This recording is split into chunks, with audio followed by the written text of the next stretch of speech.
Hello, good evening and welcome ladies and gentlemen to another entertaining evening of intense racing action in the Race by Wire Porsche Cup, proudly brought to you on the premier sim racing platform available only on PC, known as iRacing, and sponsored by none other than Energize Virtual Solutions.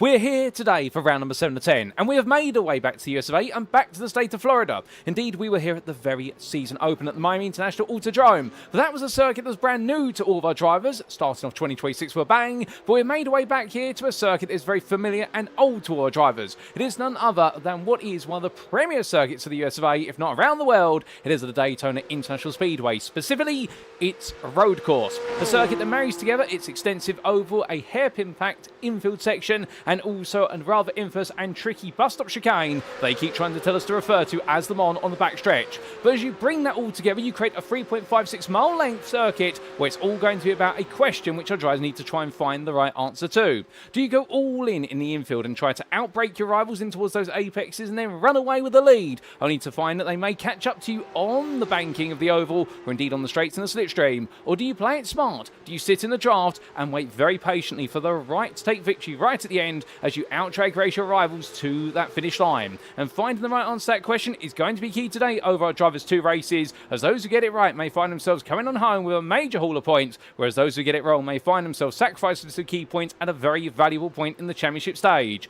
But where are my manners as we come into tonight? Allow me to welcome you all to this live broadcast from Circuit Side as you tune in tonight on the 1&A place. You can catch all the racing action from Season 1 of the Race by Wire Porsche Cup on a weekly basis. There's of course on our official YouTube channel. Go to youtube.com and search for Race by Wire RBW and you can be catching all the racing action there every week as we bring it to you from Circuit Side. And if you're on the YouTube chat tonight, don't be shy. Feel free to say hi and let us know how you're doing and let us know what you're excited for, because we're very happy to see all the racing action here. And as always, we don't do any biting in the YouTube chat here. We keep it all nice and fair and respectful. The only biting you're going to see is the biting of brakes and the triggering of ABS in our drivers' cars out of the circuit.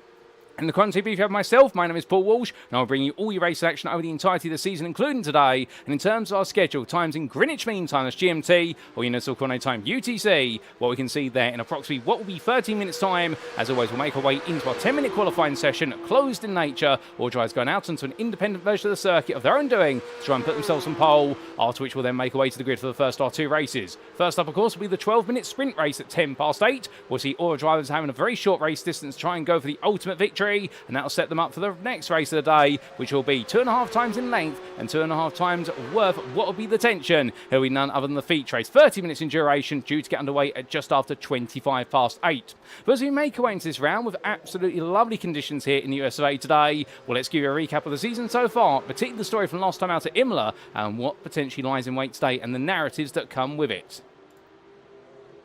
So as we take a look back to our calendar then, last time out to the 4th of February, we opened up the second half of the season. We have split our season into 2 halves with what was the run in towards Italy. We completed the first half, of course, at Monza, but we made our way to its neighbouring Imola circuit, 2.5 hours away from the circuit southeastwards in Italy, and indeed a circuit in some respects that once was just as much power circuit as Monza, but a much more technical circuit in the modern era. But what we got to see as our drivers took on the Autodrome International Enzo e Dino Ferraris, it would be known in full, was the fact that it really was a round of quite a major set of opportunities. First up, we saw some big absences on the grid, none more so than the gold class, where Oscar Berntsson, the championship leader, missed the round unexpectedly. He's not on the grid today. We did know that he was not going to be making it to Daytona, and he expected to lock Daytona in as his drop score round. However, having missed also the previous round at Imola, it means now he really is on the back foot, because he has a 0 score which has been committed for the rest of the season, and he cannot drop that extra 0 score. So therefore, what it means here today at Daytona, you won't see that man,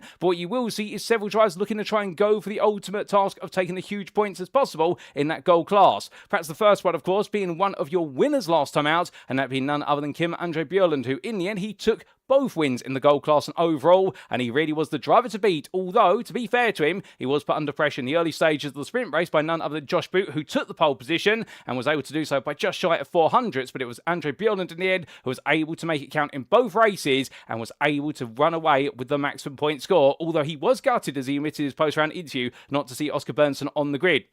Meanwhile, in the silver class, at Imola, it was a very different story for Emma Riou. Now, of course, the home hero from Italy at Monza looked all set after taking pole position in qualifying and the win in race number 1, and it all became completely undone in race number 2 in the feature race. Not quite so for Emma last time out at Imola. It was a similar story. In qualifying, took pole position, lined up on what was none other than third place on the grid and an absolutely brilliant job in qualifying, and was able to back it up in race number 1 by being able to bolt away even when Chris Cole was closing very quickly in the late stage of the race. Then we went to the feature race grid, and there was so much fighting in the silver class up and down throughout the entirety of the top 15, and in the end, well, it wasn't quite the win for Imola, but it was a second place finish for her, and it was Adam Klanvik, meanwhile, who led every lap in the second race of the day after what was some difficulties for Glenn Gondoliers, and goodness me, we'll come on to what exactly happened to the Belgian driver very shortly, because it has really tainted his championship campaign, but it was Adam Klanvik who brought home that second win of the day in the feature race of the Silvers, with Emma Reunion not having enough time to try and catch up to him after he had to fight away through the field, whereas Adam Klanvik was given an open door to try and bolt away and take the maximum point score.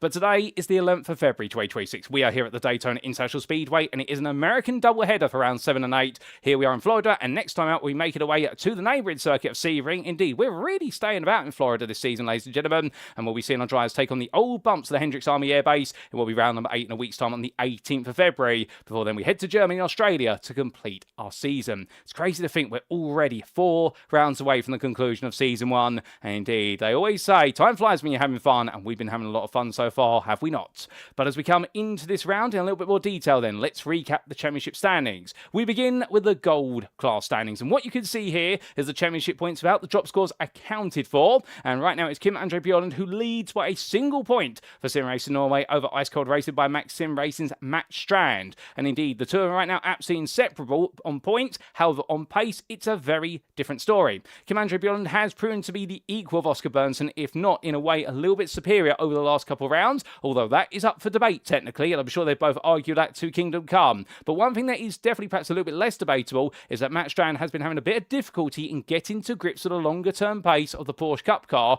and that is why he's not been able to quite match the performances of Bjørklund. And that's what is the point delta between the two of them. And the game today for Kim Andre Bjørklund is to take another 40 points. He needs to do as much damage as possible to get ahead of Mats Strand, but also to make sure that Oscar Berntsson is going to need perfection, and he's going to need the Sim Racing Norway driver to drop points over the remainder of the season if he wants to try and steal the championship lead back. Conversely, Mats Strand needs to find a way today to beat Kim Andre Bjørklund to help his own teammate out and help his own Drivers' Championship out, given the fact that right now things are leaning the way of the Sim Racing Norway leader. Your top 3, therefore, is them. Then we do have Richardson sitting in 4th place, a DCW Racing Blue driver who was looking rather quick at Imola, albeit unfortunately for him it didn't quite work out, particularly in race number 2, where it was all looking to be heading his way until a late mistake cost him dear and cost him some highly valuable points. But the flip side of the coin was that he did come about with an absolutely brilliant double overtake at the Tota hairpin. Indeed, that's been one of the highlights of the season. He's on 169 points for DCW Racing Blue, ahead of Atomic Esports' Josh Boot, the man who continues to impress and is definitely finding his form now as the season goes on after a difficult start to the season, but he's been able to recapture that form that we did see at what was Interlagos back in round number 2, and he really is right now crusading forward and looking to take the fight to everybody towards the very front. Nan Jones sits in 6th place, the DCW Racing Blue driver, who ended up in a major altercation in the sprint race at Imola with Glenn Gondoliers, the two of them coming together, and indeed it was a very nasty one that essentially ruined both drivers' opportunity to score points there, but Jones was able to make a bit of a redemptive drive in the feature race by comparison. Mikey Pollard on what is none other than 7th place there, 81 points. He was not able to achieve any points last time. He wasn't on the grid, but we hope to see the film BIL.NO Feral Sport Racing drive back today. He's ahead of Paddy Falconer by the best part of 10 points, and it's a further single point there to Joe Newman, who we haven't seen for what is the previous round, but we look forward to seeing the Empire Motorsport driver back at some point, hopefully. He's ahead of Nick Clemens there by a further 7 for iRace Esports. Outside your top 10, Daniel Shilcock sits best rest in 11th place for Tractix Racing, 2 ahead of DCW Racing's red Gavin Petty. Then we have Simon Bamber back on the grid today for Effect Simulations. We look forward to seeing what he can do here at Daytona. He's normally a bit of a master of Daytona from what I gather. He's ahead of Ryan Davies there by 4 points. Then we have Jack Atkinson in 15th, ahead of Casper Tunstead. And yet score any points this season, we have Andy Archer and Helder Gonçalves.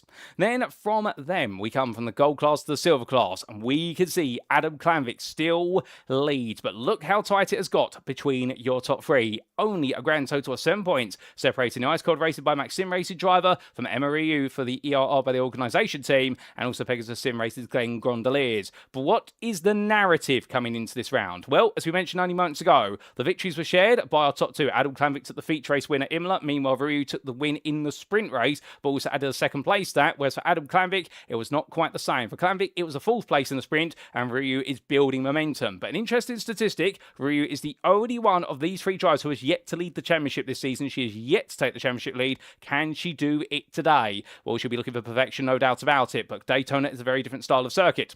Glenn Gondoliers, meanwhile, a nightmare day at the office. He was able to make some points magically happen. However, given the fact that he qualified so well in the sprint race, the contact between himself and what was Andy Jones on lap number 2 at the sprint race saw him put all the way to the back of the field, and he had to recover. And then when he started right towards the front of the field in the feature race, starting on pole essentially, before he even got to the opening braking zone, it all went around and into the grass and gravel for him, and he had to do a recovery drive again. So for Glenn Gondoliers, a very frustrating day in the office. Meanwhile, Krista Halsoy, by comparison, he's in full place there, but unfortunately, ladies and gentlemen, we will not be seeing the Track 6 racing driver on the grid today, nor for the remainder of the season. Now, don't worry, he's all okay. We have checked in with him. Many of you may remember in his post-round interview last time out, he did mention the fact that he has been battling with some health challenges, and he is going for a course of physical therapy at the moment. And he did inform the community earlier this week, in fact earlier today, that he's going to be withdrawing from the grid for the rest of the season, as we have to understand it, to prioritise that physical therapy and put his health first, and he doesn't want to be a risk to other drivers out there should he make a major mistake because of his health.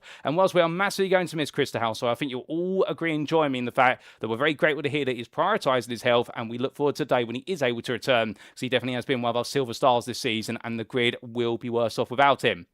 But still, in his absence, Aaron Herbert may be able to step up then. 2 points behind for Drive Lounge Racing, and we look forward to seeing what he can do, given the fact his points performances have definitely been paying off. He's ahead of none other than Ollie Pimley. Albeit for Herbert, it wasn't a round to remember last time. He has confirmed that's a bit of a drop score. And Ollie Pimley, meanwhile, definitely had a round to remember at Imola. The Go Squadron Esports driver continuing to build that pace and progress and chasing podiums on a regular basis now. Chris Cole sits in 7th. We saw some flashes of brilliance, particularly in the sprint race there, but perhaps less so in the feature race. And then Alan McCain for Iris Esports sits in 8th place and 112 points, 5 behind, but comfortably the best part there of 18 points ahead of DCW Racing Red's David Bigadite. Matt Sparrow completes your top 10 for HRT and Nexus Racing, having missed what is scoring in the last 2 rounds, but we know he's back today, and hopefully we will see Matt finally have a day where bad luck does not strike him. Indeed, he's had the worst luck of everybody in the Silver class this season, dating all the way back to our season opener at Miami. Berta Tor sits in 11th, best to rest, ahead of Ben Sieber, with the Entel Drive and DCW Racing Yellow Drive separated by 4 points, and then we have Rob Van Hout only behind what is Sieber based on result countback. From Van Hoot, it's then going to be Alexandra Longju for Blue Mercure Racing, ahead of Matty Wild, who we won't see on the grid today due to a personal commitment. And indeed, right now, I think Ben Sieber was very grateful he could get ahead of his teammate, and indeed, in their rivalry between each other, he can extend that gap. But right now, Wild was down 50 points after today. He's ahead of Mark Collicott, with the DCW Racing Red Drum 42, 7 ahead of Film by NO's Nido Bron. Then we do have Nicholas Grunstrom, Miroslav Yutsupov, and Dave Van Dam completing that top 20. And outside the top 20, let's not forget about them, Timo Gertner and also Fabrizio Penzo. But let's now talk about our circuit for today. And playing host is the road course of the Daytona International Speedway. Located near the city of Daytona Beach in the Volusia County of the US state of Florida. An iconic circuit layout, and all of us will very much have committed it to memory if you ever tuned in to what is the Rolex 24 Hours of Daytona or other events around the calendar. A huge thank you to iRacing.com, not just for the brilliant simulator, but the absolutely fantastic track mats that come with it. And what we can see here is this circuit really entrenched within the oval of Daytona, but it does have that hairpin filled infield section of turns what is 1 through to 6. And indeed, as our drivers make the way back out at turn number 7, they'll find going for the 90-degree left-hand corner, it'll be onto the oval banking and all the way around towards the bus stop chicane of turns 9, 10, 11, which definitely in a recent revision that has seen its curbs raised, much sharper curves now. It's no longer as fast. Indeed, it's a chicane where you really have to nail that entry line. Get it right, and they'll roar the way around the second part of the oval banking at turn number 12 to complete lap and do it all over again, alternatively to see that checker flag. But it could definitely be a drag race there all the way to the finish line. But as we get ready to go racing, a quick reminder of the rules, and there's a slight rule change for today. You can see it highlighted in red. Setup-wise, this is an open setup series, with drivers bring the setup of their choosing to each and every race session. Qualifying-wise, it's a closed format as always, which means our drivers go out there in an independent session, and they have what is the 10 minutes to try and set the best possible lap. They have 4 flying laps available, plus the out lap. They have no overtime as well, so they must get the job done within the 10-minute window. As how we set the grid? Well, firstly, for race number 1, the sprint, it'll be set based on qualifying. That's a given. Meanwhile, for the feature race, we set it based on results of the sprint, but we invert the top 10 finishing positions. What does that mean in layman's terms? It means the winner of the sprint race starts in 10th place of the feature. Meanwhile, we continue to invert that finishing order until we get to the 10th place finisher in the sprint. They start on pole for the purposes of the feature race, and then lengthen down from the sprint race. You guessed it right. They start exactly where they finished in the sprint race for the feature race grid. Now, our races today will commence via rolling start because of the fact they would otherwise be starting stationary on the banking. That would be dangerous to launching the cars, particularly if you are up on the high line or on the outside of the circuit. So that's why we'll see rolling starts here today, and drivers will see a drive-through penalty if they accumulate 17 or more instant points. Well, without further ado, ladies and gentlemen, let's head back to the circuit side, and let's just quickly give a special mention there to our title sponsor for this season, Energise Virtual Solutions, because without them we could not do this, and a huge thank you to them for sponsoring us for this season of the Race by Wire Porsche Cup.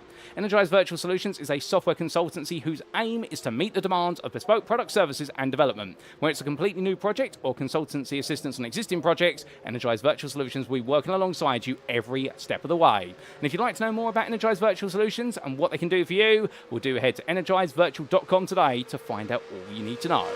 But ladies and gentlemen, without further ado, well, that is perfect timing to bring us to a close with regards to what is our warm-up session, our practice session. The circuit's about to fall silent, but when it starts to get louder again, you know what time it is. It's time for 10 minutes of qualifying here in round number 7 at the Daytona International Speedway.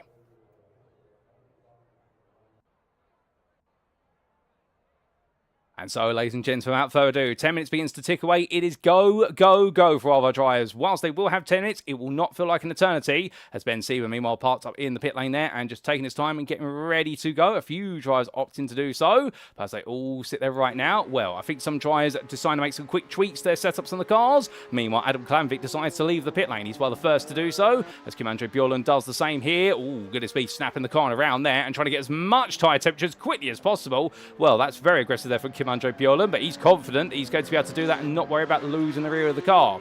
Now, coming into this session, how important exactly is qualifying? That's going to be a good question, because we are expecting the racing here to be very slipstream focused. Well, there's two ways you need to look at qualifying. You don't necessarily want to be the driver who qualifies on pole. You want to qualify within the first 3 rows of the grid. That's your target if you can do so, whether it's in class or overall. Reason for that is, if you qualify towards the front, there is a very high likelihood you'll be able to stay with the leading pack as the race goes on. We naturally expect with any circuit which is focused around slipstream orientated racing, we saw this at Monza to a degree as well, you do expect that the field will gradually split into groups as time goes on, and therefore that is going to be in the minds of our drivers here, and the fact you want to be towards the front of the field in order to be able to give yourself the best possible opportunity to stay with the leaders and over time not be dropped, but instead give yourself the best possible opportunity to try and take the win. So pole position isn't critical, but qualifying towards the front will be highly useful. But then again, drivers have been known to come through the field here at Daytona and make the magic happen, using the draft in their toolkit as their most powerful weapon in order to be able to slipstream their way all the way through to victory. So don't be surprised if you do see some big names perhaps not qualify as well as they would normally do, and instead end up starting further back, because you can always count on them to try and fight their way through as the racing goes on. But of course, a 12-minute sprint race to open things up, that's a much shorter race compared to what perhaps you'd expect at Daytona, and 12 minutes around it is going to equate to the best part of what will be approximately only 7 to 8 laps. So it's not that many laps around here, and those laps will go quickly on by. Meanwhile, in your feature race, 30 minutes, of course, there's going to be much more time available on the table for our drivers to try and make up for a poor starting position. As we do look to Rob van Hoot, the Belgian driver here, make his way down towards what will be the second of the hairpins, the first of which, turn number 4, known as the horseshoe hairpin. And I don't know if turn number 6, the one he's just made his way through, does actually have a nickname. I've not heard of a nickname for it. Indeed, I think we just refer to it as the second horseshoe, perhaps. But either way, as he makes way out of the infield section right now, we will get an on board or two of one of our drivers in due course. But they're all getting themselves set up right now for their first 5 laps, as Matt Strand's out there for HRT Racing Nexus. And I do know there is a big fan group for this man, and every time it has gone to plan, they've been very happy. But every time it's not quite gone right for Matt, understandably there, he has been chided over it a little bit, and he definitely has been the architect in some respects of his own what has been disappointment, particularly in Miami. Many of you may remember where he started from the pit lane after putting it on silver pole position and putting it right towards the front of the field as well, although he did redeem himself very well in the feature race. But right now he's definitely trying to iron out all the mistakes and make sure that he keeps it absolutely green and clean as possible as the front of the car shakes loose. And as soon as I say he irons out the mistakes, I really need to stop commentating on Matt Strand, ladies and gents, but I feel like I'm solely responsible for this now. This is getting to the point where the commentator's curse is unreal on this poor man, and the number 5 driver gets himself back pointed in the right direction, and well, that is going to be one for the books there. I'm very sorry, Matt, if you look back at this later and think right now that I've put the curse on you. I promise you I haven't tried to intentionally. Meanwhile, coming to Richard Simnor, making his way on around. We can always count number 42 driver here to be lightning quick as he heads across that timeline. Let's jump on board with him for a flying lap.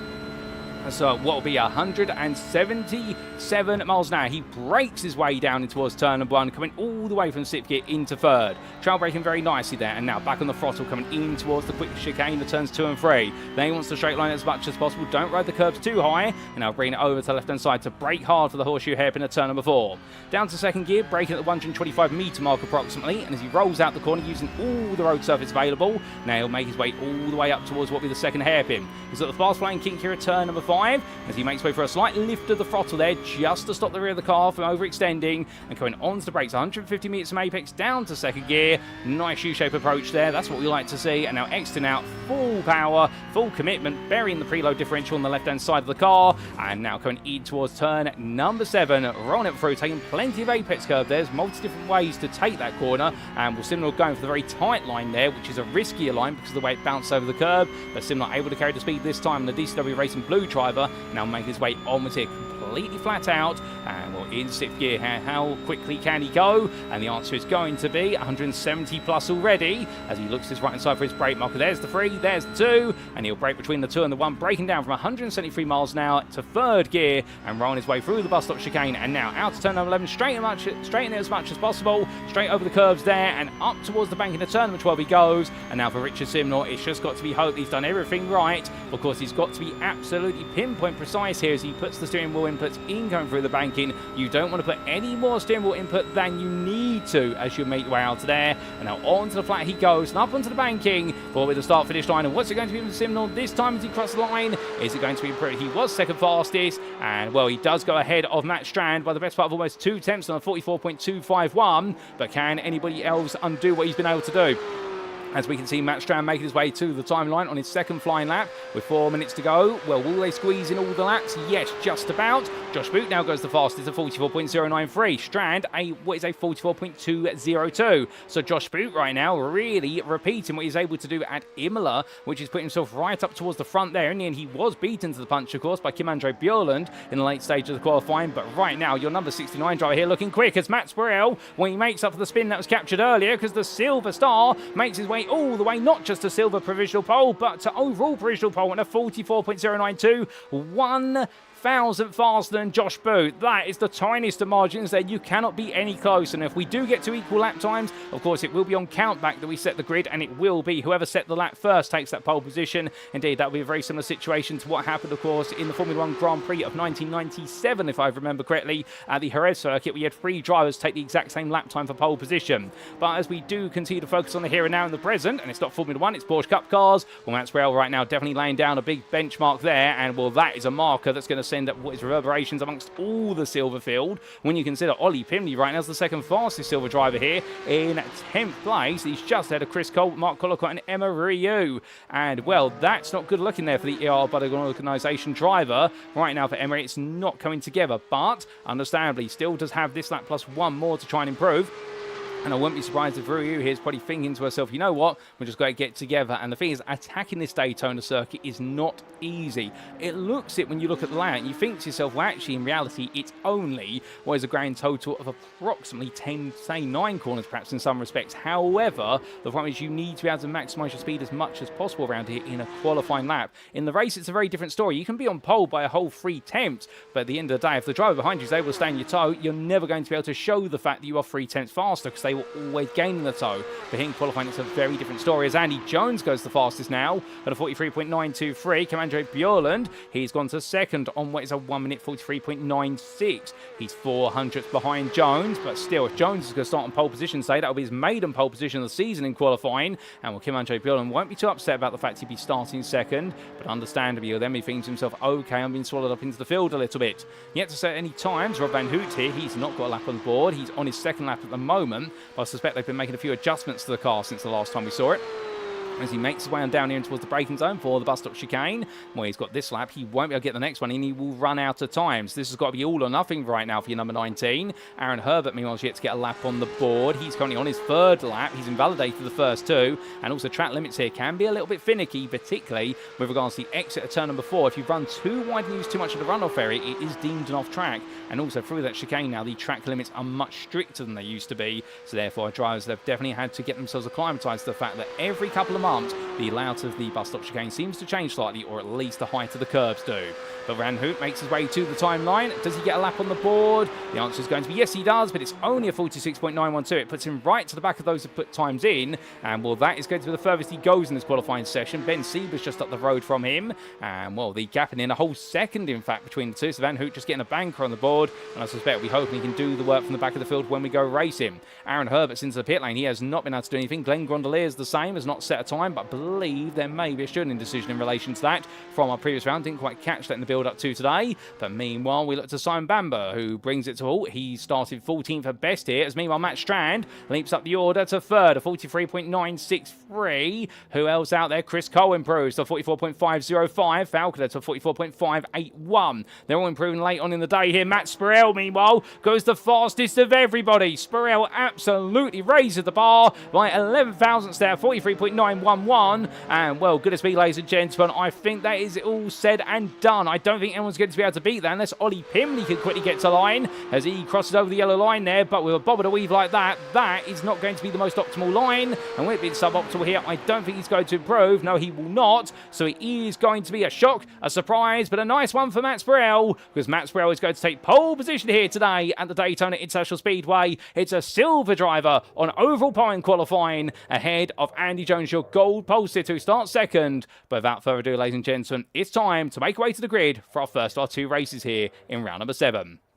And this is how they'll all line up for the first race today in the 12-minute sprint of the Race by Wire Porsche Cup Season 1, as brought to you today from Daytona International Speedway. Matt Spurrell takes his pole position there, another pole position for HRT Nexus Racing, but this time a special one. It's his first overall pole position in qualifying of the season. I believe the first ever set by Silver this season. He'll be joined on the front row by Andy Jones, the Welshman for DCW Racing Blue, who is only 11 thousandths behind. The Welshman then be followed up by the Norwegian of Kim Andre Bjørklund, the Gold Championship leader, but look who's alongside him on that second row of the grid. That's a tick in the box there for Matt Strand for Ice Cold Racing by Maxim Racing. That's what he's needed to do, and the two of them setting identical lap times, but because Bjørklund set his one first, it goes the way of the 88 rather than the 185. But then behind them by 1.5 tenths is Josh Boot, who starts 5th for Atomic Esports. Got the things done right at the very end of it in terms of the job he needed to do. He was ahead of Richard Simner in the end by only what was 400, so DCW Racing Blue. But then Chris Cole starting in what is second place for the silver class, ahead of what will be Jack Atkinson, who starts 8th. The Race by Wire drive then be followed up by none other than Patrick Falconer for DCW Racing at Blue, and Nick Clemens will complete that top 10 there for iRace Esports. Outside the top 10, starting 11th, is going to be Ryan Davies there for Empire Motorsport. Back once again, look at a go a bang, and he's ahead of Ollie Pimley for Ghost Squadron Esports, who struggled a little bit in qualifying. But still, he's ahead of David Biggerdite for DCW Racing Red, and then we do have Evan Klamvik for Ice Cold Racing by Maxim Racing, who here at Daytona today does not qualify too well, but is qualifying that important to him. We'll have to wait and see. He starts in 14th, ahead of Simon Bamber for Effect Simulations. Keep your eyes on him, because Bamber is a very quick driver when he gets underway under race conditions. The Effect Simulations drive being followed up there by Mark Collicott, who joins him on the 8th row of the grid in 16th, and the DCW Racing Red drive will then have behind him an all-silver row, including one of our big championship contenders in the silver class. Emma Ryu starts in 17th place, and will not the place to start there for the Italian tribe, but the ERR by the organisation tribe will see what she can do.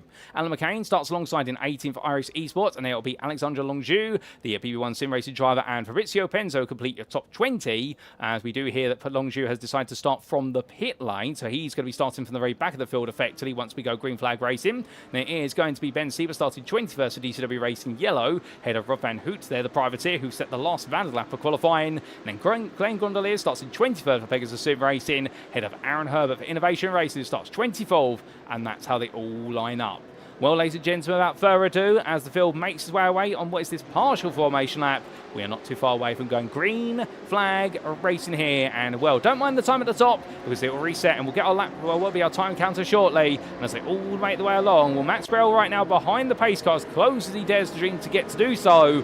Well, number 5 driver here knows that he could potentially make history here today to be the first silver driver to qualify on overall pole and convert it into an overall race win in the sprint. But will he be able to do so when he's got Andy Jones, Kim Andre Bjørklund and Matt Strand surrounding him? The gold drives flanking him hard. We'll have to wait and see, because right now as the whole field comes along, indeed the fog has made its way in to a degree. It is getting a bit cloudy here, but there's no sign of rain. All there's sign of right now is a downpour of exciting Porsche Cup racing action, and it's the sound of 520 horsepower, flat 6, 4-cylinder machines to go racing.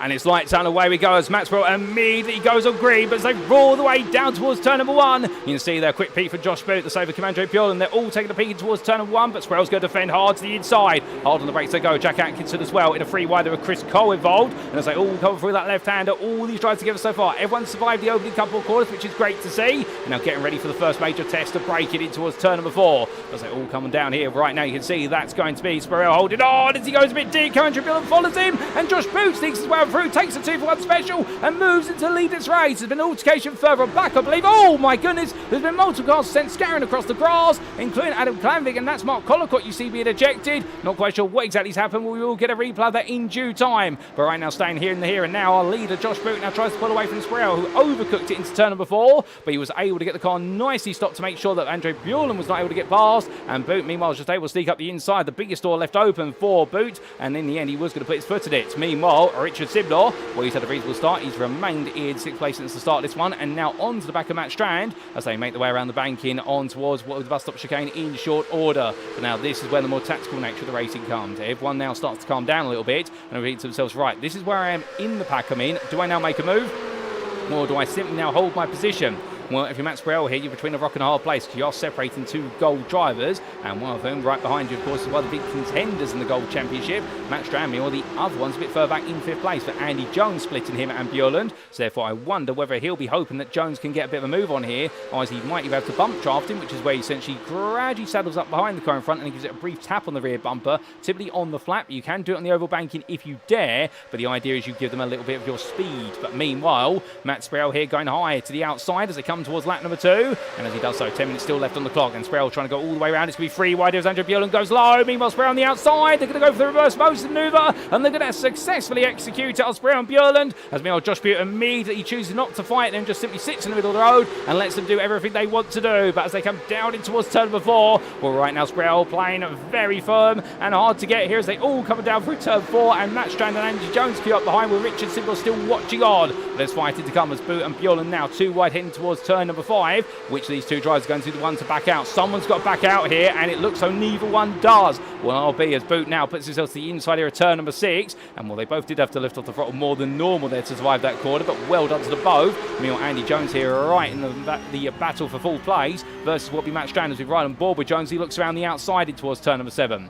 Now, looking around the outside here isn't always advisable, particularly if you do rub up against the car on your inside, which he did. It will simply push you out slightly more, and it'll cost you a couple of miles an hour on corner exit. A switchback is possible, but didn't quite work out for him as they now make the way onwards towards what will be the bus stop chicane. But you can see everyone immediately now tucking back into the toe, and this is where we also start to see who exactly has got the car that's made for the straight line speed, as we have got Richard Simnor there trying to make his way around the outside of Jones. Will he be able to do it into the braking zone? And the answer is going to be yes, he will, as they roll the way through, and Jones loses out to 6th now, and it's going to be Patrick Falcon, Jack Atkinson behind. Further back, let's not forget we've got other drivers here beyond those at the very front, as it's a slow down penalty there for Ollie Pinley for track limits, and the same for Ryan Davies behind. They've been adjudged to have cut too much of the bus stop chicane, particularly that final curb, and therefore they have to give the time back, which is going to be very painful here because you are slowing down in a top speed area and an acceleration zone. So what might be half a second time loss is actually approximately 2 seconds of time being lost. Meanwhile, back to the front, they're going to lap number 3. Swell being pushed on there as Boot tries to make sure that he's able to follow the silver leader, and then he'll be on the inside here as Bjørklund just making sure he leaves a little bit of the door open, but Strand is right behind. There's a bit of a touch there between the 2. It's getting a little bit bitey between both of these drivers right now, and for Kim Andre Bjørklund, he needs to be the winner in the gold class. He does not want Strand to get ahead of him, and he needs to inflict the maximum possible damage on his rivals in the championship here to make sure he has a championship lead going to Sebring that might be harder for them to bring on down. Further back, the man who started from the very back of the field, Glenn Gondoliers, he's way up into 15th place. I can see a few of you cheering him on there, including Ivan Sander, and also what is Nick de Beek there, who we say hello to. I hope you're both doing well, and we also do say hello to Matty Wild there, who's taken a bit of a breather for his personal commitments to tune in, and good evening to you, Matty. I hope you're doing well as well, good sir. But Glenn Gondoliers makes his way around for return number 6, still battling there with Ryan Davies, but Davies gets the place back, but understandably the gold and silver drivers here will be looking to work together as they make the way back onto the banking. But as they make the way back into the banking, we need to make our way back in time and understand what exactly happened at the start of the race. And well, here we go, ladies and gentlemen. Here was the big instant at turn number 4.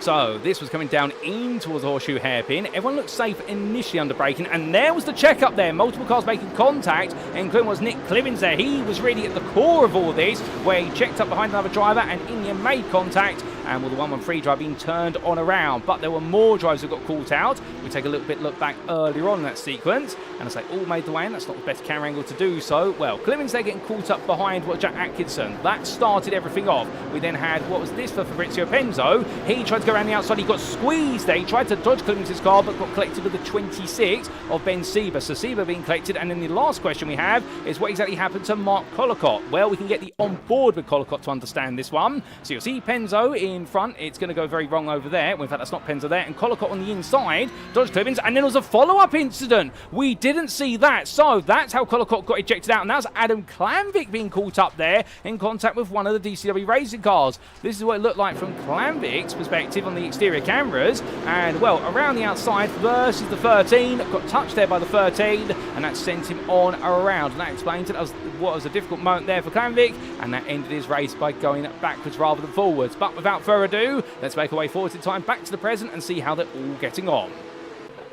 And as we do, still more race to come, no doubt about it. And Glenn Gondoliers right now still trying to find his way past Ryan Davies. But he has been brought up to Ryu, McCain, Herbert, and also Pimley and Cole. So right now, Gondoliers will be grateful for the fact he could theoretically finish in second in the silver class in this race. Albeit, I think Matt Sparrow might be a very distant opportunity, given Sparrow's leading overall. But never say never, to be of course. To be fair, we're not going to essentially put the commentator's curse on Sparrow. And indeed, right now, I should definitely stop talking about that before something does go wrong for the man. But meanwhile, as Jones and Strand exchange glances, we'll boot here, make his way up the inside as well, and we can see Bjørklund behind. So it is now going to be a new leader for a brief moment as they all segue their way through the bus stop chicane.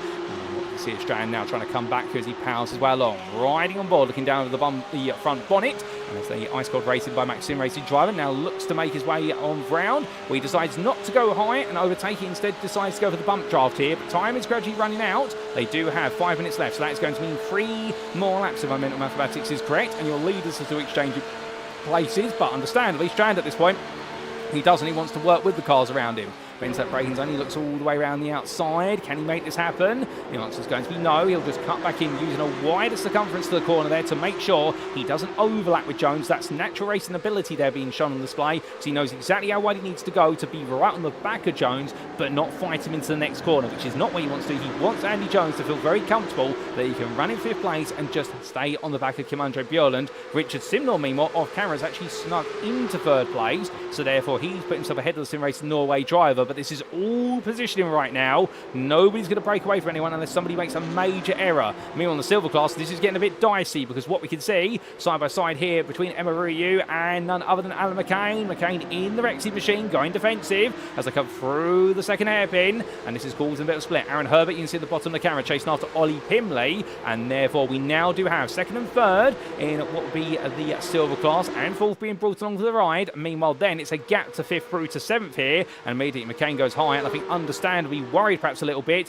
about the fact that with the fighting he is now gifted what is 3 places up the road away that they'll never be able to fight for, given that gap to Herbert is now 2 seconds, and at that point once you get to 2 seconds plus you are completely out of the tow zone. These cars, here comes Glenn Gondoliers for a huge amount of overspeed, as we can see the Pegasus Sim Racing driver in the end tapping really on the back right towards that braking zone. Got to be careful of that, you do that too close to the braking zone and in the end it can lead to the car in front going sliding loose, and when doing so, as soon as you look back by the stewards, well, it's going to be a slam dunk penalty typically for the car that did tap the leader on the back there. Indeed, bump drafting is such a challenging thing, because get it right, it can work to your advantage, but get it wrong and get it very wrong, saying the stewards will throw the rule book at you as quick as that. But meanwhile, we do see a change here. This is going to be Herbert versus Pimley. Pimley going low, Herbert going high. Herbert trying to clear Pimley, but it's not going to work out here. Onto the penultimate lap they go, and will in the end, Ollie Pimley will scoop on through. Meanwhile, further back, and Ryu defend on the inside with 3 wide all the way through the corner, as in the end, Ryu will simply take will be at 4th place, and as they come on through, in fact 5th place in the silver class. Let me correct myself, but Gondoliers, McCain and Ryan Davies are fighting, with Ryan Davies here, the odd one out, the gold class driver on the back of this in the 85, thinking what does he have to do to clear them? We'll go hunting after his gold peers, but the answer is he needs to make up multiple places. Meanwhile, we do look back towards his gold peers. Here's Kim Andre Bjørklund still fighting with Andy Jones. And we'll look at this. The fight is now causing the top three to gradually split away. The gap to the top three is now a second. And this is what happens. As soon as you fight a little bit, suddenly the pack start to open up. But at this point in the race, this is where the fighting can be expected. Now, understandably, what Jones might be doing here, this might be a tactical call in a way to help his teammate Richardson out. He might be trying to pressure the Sim Racing Norway driver in front of him. And in doing so, it essentially gives Simnor no pressure from behind to worry about the fourth place car. But instead, he can focus on the top two. So Jones sacrifices the opportunities for himself and relegates himself to a fourth place battle in this race, but he helps his teammate out, and that might be worth it in the long run. But as they make their way back through the chicane, you can see they all come back together. It's not the fastest of runs for the leaders, and in fact now Andre Bjørklund is right back with them. He's only 7/10 off the back of Simnor, so suddenly all that gap that opened up, it is brought back as quick as that. But as we look to your leader, here is Boot. He's got Sprell still 3/10 behind. And on as they go towards the final lap, and Sprell right now building speed little by little. Sunny in excess of 175 miles an hour in the draft. They'll be hitting 185 at this braking zone.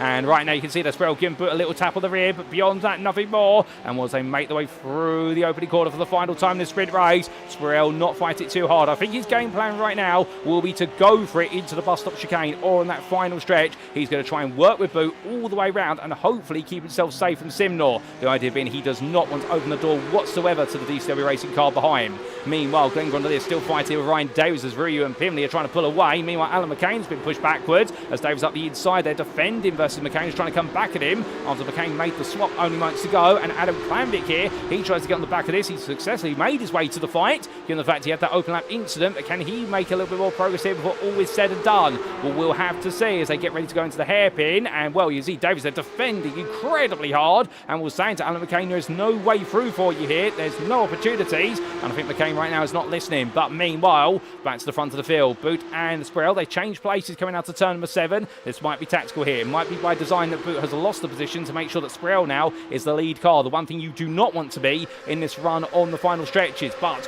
we'll see what Sprell can do here. Can he work some magic coming on through what will be the bus stop chicane? Will they all queue up here? Look to the inside for Kim Andre Bjørklund, but it doesn't quite work. He tries to chop in versus Simnor. That's going to cost a bit of momentum, but now here we go. It's going to be a drag race all the way round to line because the clock strikes 0 just like that. And now lap number 7 is the final lap. Boot comes on through initially, but Sprell now will surely tuck in behind him and hope that he gets one last run of this. He's close. He will pick up a big overspeed very quickly, but how quick is it going to be as he goes to low line here? Boot covers him off, and here we go to the timing line, ladies and gentlemen. Will Sprell get it? Is Boot going to hold on? They head on through. He goes low. Sprell goes high, and Sprell does it. I think he just does it. I'm not 100% certain. I think it's a photo finish, and in the end, if Matt Sprell's done it, he makes history here today as the first silver who converts overall pole to a sprint race win. He takes the win. What will be? Oh, goodness me, I'm losing my words, ladies and gentlemen. He potentially takes the win off of Josh Boot, the gold class winner. Richard Simnor takes third ahead of Kim Andre Bjørklund, with Andy Jones in fifth, ahead of Matt Strand, Simon Bamber 7th, ahead of Patrick Falcon and Jack Atkinson. Chris Cole takes the runner-up spot in silver in 10th, and we're at pole position for race number 2 ahead of Aaron Herbert, who's best the rest, and it's Ollie Pimley, Emma Ryu and Ryan Davies who complete the run to 14th ahead of Glenn Grondeliers. And then we will have in none other than 16th place Adam Klanvik, head of Rob Van Hoop, Ben Stever, Alexander Longju, and well, that'll be all the finishes that we saw there. But the great news is, ladies and gentlemen, we've got 2 minutes, so let's give you a quick recap of all the finishing positions subject to Eddie Stewart's inquiries.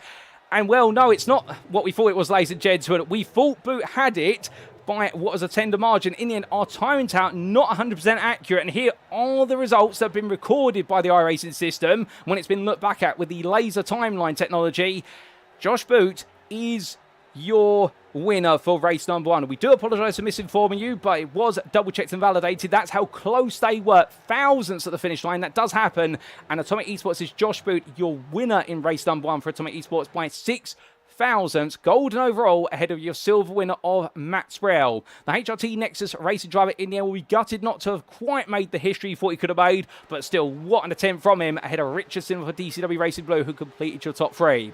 Kim Andre Bjørklund had to settle for 4th in the end for Sim Racing Norway, but most importantly, ahead of his rival Matt Strand, who finished 6th for Ice Cold Racing by Max Sim Racing, and DCW Racing Blue's Andy Jones between the 2 of them. Simon Bamber, meanwhile, was 7th for FX Simulations, just ahead of DCW Racing Blue's Patrick Falconer, with Jack Atkins Atkinson a further, 3 seconds behind. The race by wire drive was then followed up by Chris Cole, second place in the silver class there, and well, a brilliant effort from him. He was able to break away from the rest of the silver field, the privateer, who will take pole position for our second race today. Aaron Herbert rounded off the silver podium there for Innovation Racing, just ahead of Ghost Quadra Esports' Ollie Pimley, and then we did see Emma Ryu rounding off the silver top 5 there in 13th place for ERR by the organisation. Empire Motorsports, Ryan Davies was 14th ahead of Glenn Gondoliers for Pegasus Sim Racing, and then we did see Adam Klanvik, Alan McCain, Rob Van Hoot, Ben Siebert and Alexandra Longju rounding off that top 20. And behind the BB1 Sim Racing driver, all we need to give a mention to, Fabrizio Penzo took 21st after a frustrating start to the day, when Nick Clemens just behind him, at 7 seconds behind, and then a lap down, unfortunately, DCW Racing Red's Mark Collicott, and even more misfortune for Daya Bigadite, your retiree, with 6 to go. But with that, ladies and gentlemen, well, it's time for us to go back to the grid, because race number 2 is around the corner. Hold on to your hat, folks. It's time for the 30-minute feature in round number 7.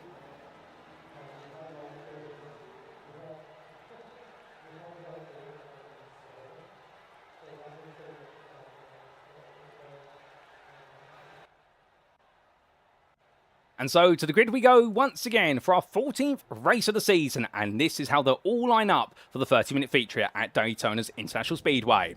Chris Cole takes pole position with the top 10 inversion there, the privateer, and your silver pole sitter with it. He'll be joined on the front row by your gold pole sitter of Jack Atkinson. The race by wire drive will then have the company of Patrick Falconer starting third for DCW Racing Blue, and Simon Bamber for Effect Simulations, who joins him on that second row.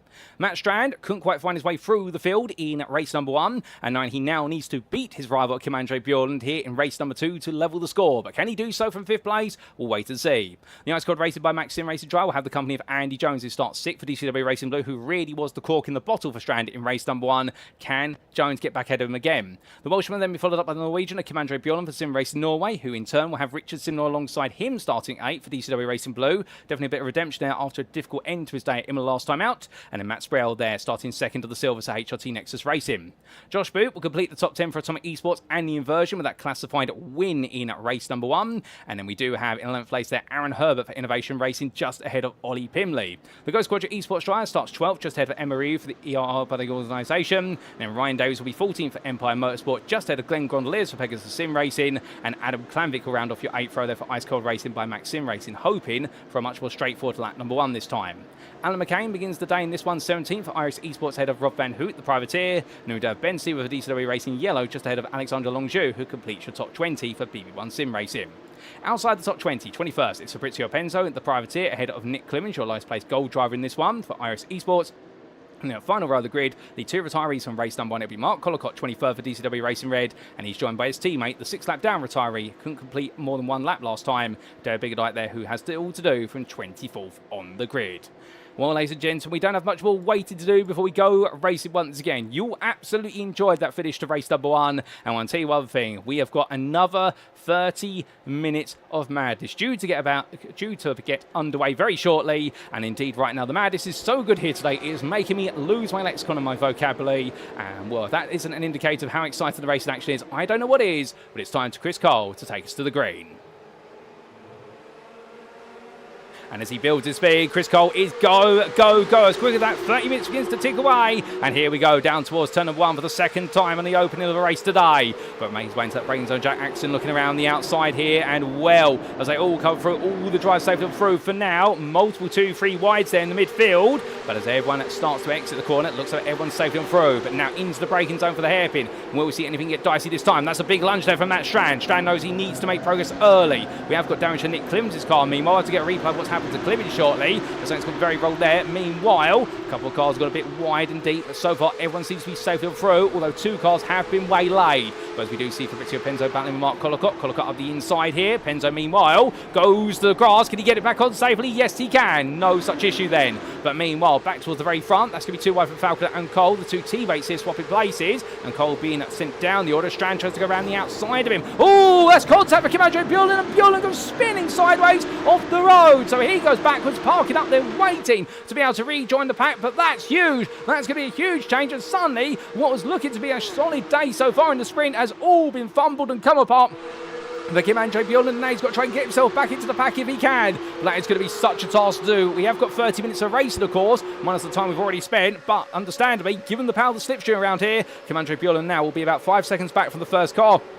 And he needs to chase, and after that he's got to try and wheedle his way through this entire pack of cars. Well, never say never. It's not impossible to hear at Daytona, I can promise you that. But meanwhile, Mats Strand carrying on, looking safe so far. And everyone right now settling down into a long race ahead of them as they all make well on the bank in. We have had an incident for a Van Hoot as well, so it's got very roll through. He's just had to tow to the pits. That's unfortunate. We will get a replay of that when we can. But meanwhile, after one lap, as Patrick Falconer's being pushed along here by Mats Strand, they're trying to make an early break, or is Strand trying to go for the move? Well, Falconer goes high, Strand's going to go low onto lap number 2. Can Mats Strand get this move done? An important one perhaps. He wants to lead this race and take control of it, and he takes the lead. Patrick Falconer follows about to turn 1. Chris Cole is your silver leader in 3rd, ahead of Josh Boot, followed by Jack Atkinson, Simon Bamber, and then Aaron Herbert is your 2nd place silver driver. Richard Simnell sits in 8th, ahead of Matt Sprell, the 3rd of your silvers, and it's Andy Jones who completes that top 10. But there's more change of foot. Hold up, that's the car going backwards. That's Jack Atkinson going to spin off the road, and was he parked up there? Adam Clanvick as well, I think, has been involved in a little bit of an altercation, albeit not quite so for Adam Clanvick, unlike Atkinson,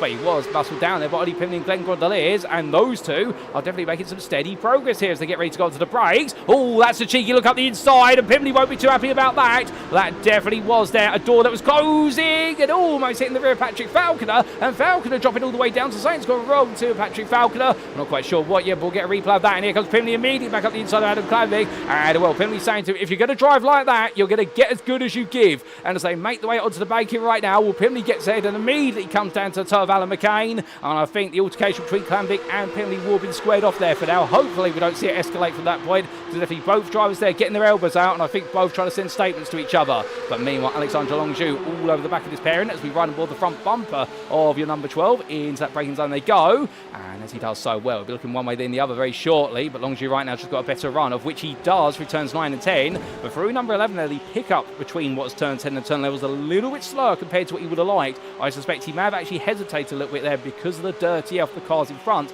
and we'll keep in mind, of course, that these machines, they do lack downforce compared to what would be their GT3 counterparts in GT3 class racing, even though they are listed as Porsche Cup GT3 cars. As hold up a second, what on earth's gone on there? That's a car coming across the road. That's Richard Simnell. My good lord, what on earth has happened to Richard? That's absolutely crazy. I think he's trying to avoid falling into the pit lane if he can. Well, he has made his way into the pit lane almost. He's going to tow to the pits. That was completely unexpected, out of left field. And as we look back to Alexandre, well, we did, of course, ride on board with at the time of this front bumper. You can tell he's getting ready to dodge that. Simnell's car there, I suspect, has been knocked off the road at the best part of 165 to 170 miles an hour. And well, when a car, the best part of what is 1.4 tons, goes sliding around like that, it does take a lot of energy to stop it, or a lot of braking potential essentially, and I wouldn't be surprised if the brakes on that car were damaged, or the tyres at least were worn out.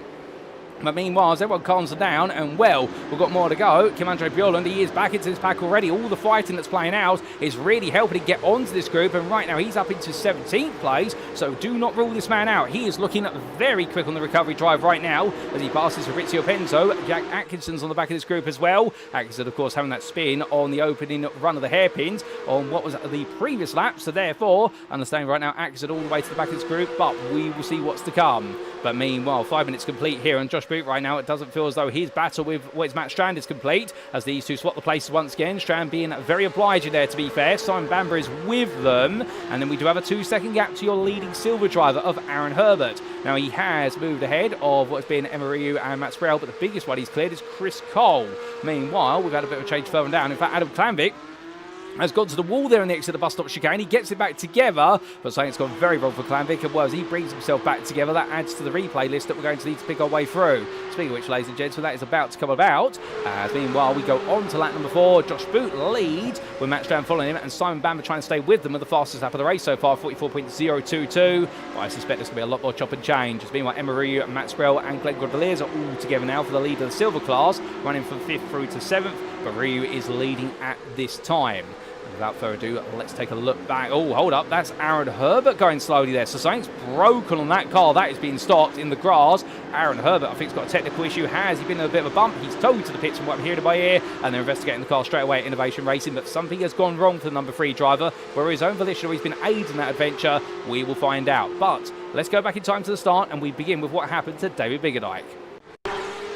Now, this is a big eye as we went green flag racing by looks things a bit further back of the field. Oh, my goodness, before he even already got going, that was in contact with Nick Clibbins, I think. So the two of them having a big coming together before they even really got going. So all went wrong for Dave Biggerdike, and Nick Clibbins in the end will definitely find it all went very wrong for so many, well, for both of them there so quickly. Then after that, we had this for Kim Andre Bjørklund. This was making the way out to turn number 6 and up towards 7. He was in the lead group on the opening lap.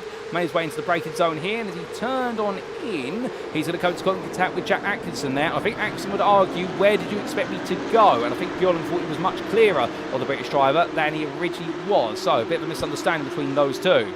We then did have this for Brad Van Hoot. This was your Belgian driver, having it all go wrong for him down to the bus stop chicane in the open lap. Battling with Penzo there, and also by the DCW racing drivers. Made his way in, the rear of the car, came loose there, went a little bit deeper, took the apex curb, and the number 19 went to the barrier, and that was all that was written into his story. We then had this on lap number 2 for Jack Atkinson. It had already gone wrong once for drivers on the open lap, but what about for Atkinson on lap number 2? Well, this was at the turn 4 hairpin, went into the braking zone, and a slight touch there with the car of none other than Simon Bamber, sent him spin on the round. Thankfully, he rolled off the road and did not impede anybody or lead to a domino effect there, but unfortunately for him, he is the sole victim of that one, and he's then got to pick things back up as quickly as he can. We had what was this subsequently for Chris Cole and Patrick Falconer and Richard Simnor. Well, we start off with Chris Cole, your silver leader at the time. He had Boot right behind him, and under braking out a tap to the rear of Cole's car, and it collected Richard Simnor in the process. So Richard Simnor was just minding his own business, and suddenly he finds out that his teammates just sent him all the way around, but he won't understand exactly how Chris Cole's ended up there, so that explains their story very quickly. Meanwhile, we then had what was this for Patrick Falconer in the meantime, as it was Cole's car towed to the pits. And then we had Patrick Falconer make his way on through into the same corner moments later, as he went onto the brakes here. Well, in fact, no, that was Patrick Falconer in front, so my apologies there. Richard Simnor was not involved in this. Well, I had to scratch that as Patrick Falconer got caught up there. So that explains what happened to Falconer, not Simnor. Then we also had this happen a little bit later for what was Richard Simnor. So we're getting our wires crossed a little bit. But this was coming down, and this was Simnor being turned there by Matt Sprell on the run to the pit lane. That sent into the barrier, and at that point, he had the brakes on. You could see the brake lights on, pretty much screaming at the car, please stop, before it ends up going back on the road. My goodness, if he hadn't been as quick on getting on the brakes there, ladies and gents, well, I think Richard Simnor would have led to about a 6 to 7 car collision. Thankfully not. We head back to your live racing for now, because we can't dwell on it for too long. We will get some replays of what happened earlier on a bit later as well, including what happened to Adam Klanvik and also to Mark Collicott. But for now, at least, that's everything that's been said and done in those moments, and there's still more to come as we do look to Fabrizio Penzo and Ben Sieber battling for the 7th place in the silver class, 14th overall, and Sieber going low here at the moment with 10 minutes of this race not even completed yet, and already it's been full of enough stories here to complete what will be an entire compendium, let alone what is just half a race, as they rolled away and out through turn number 1. Lovely bit of defensive drive there for Sieber, and Penzo coming back at him, to be fair, but that time couldn't quite get the traction down the way he wanted to. Now, we do have the question what happened to Aaron Herbert and Adam Klanvik still on our radar. We do have some replays lined up to explain that, but we are just going to keep an eye on what's going on at the moment. Your top 3 have definitely broken away now as we complete the first third of this race. Boot, Strand and Bamber are all together here in the single camera shot, but they do have a gap growing at 3.2 seconds.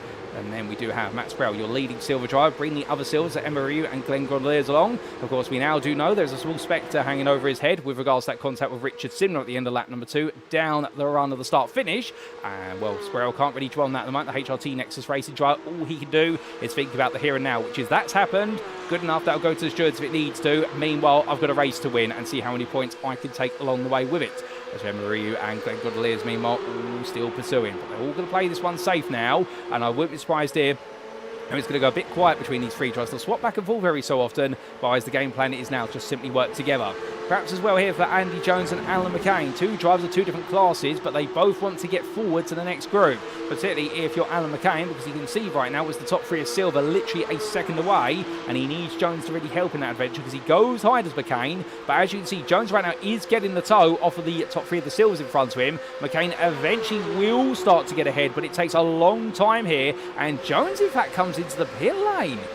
Well, that's completely unexpected. I wonder where Jones has got some damage on the car and he's just not comfortable driving anymore, but he's going to make his way on down. We haven't got any information to say that he needs to go for a driving penalty of any description. The only thing I can think of is, has Jones put the sprint setup fuel load in the car? He may have, because look at the fact we are 19 minutes 90 minutes remaining in this race. We've completed 11 minutes. That would be a sign there that I think Jones has realised there's not the right amount of fuel in the car, and the team have essentially put the same setup on the car as they did for the 12-minute sprint. It's not an uncommon mistake to make, to be fair. It's easily done when adrenaline is absolutely pumping down on what will be the pit lane and on that grid, but they have retired the car for Jones, so that's an interesting story. Jones is out of this race. We're not exactly sure why, but we'll find out at some point, I'm sure.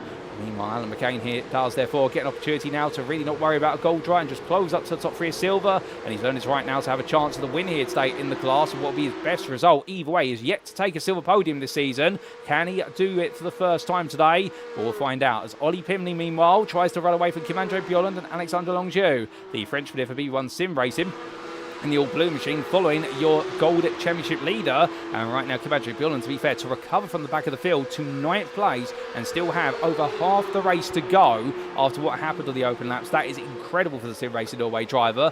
Yes, he has been aided to a degree by the fact there has been a long pack of cars that have not really broken away, and also they have been fighting to a degree, but still, you've got to give credit where it's due in the fact that he has kept going in number 88 and he is there now, and well, the only problem he is going to have to overcome is the fact it's a 4-second gap to the top 3 of your gold drivers from the silver group. He might not be able to clear that down, but he can definitely get himself to what will be as close as possible to it and hope they fight hard right at the end of the race, and that could be where he gets involved in this group right at the very end, depending on how it all works out.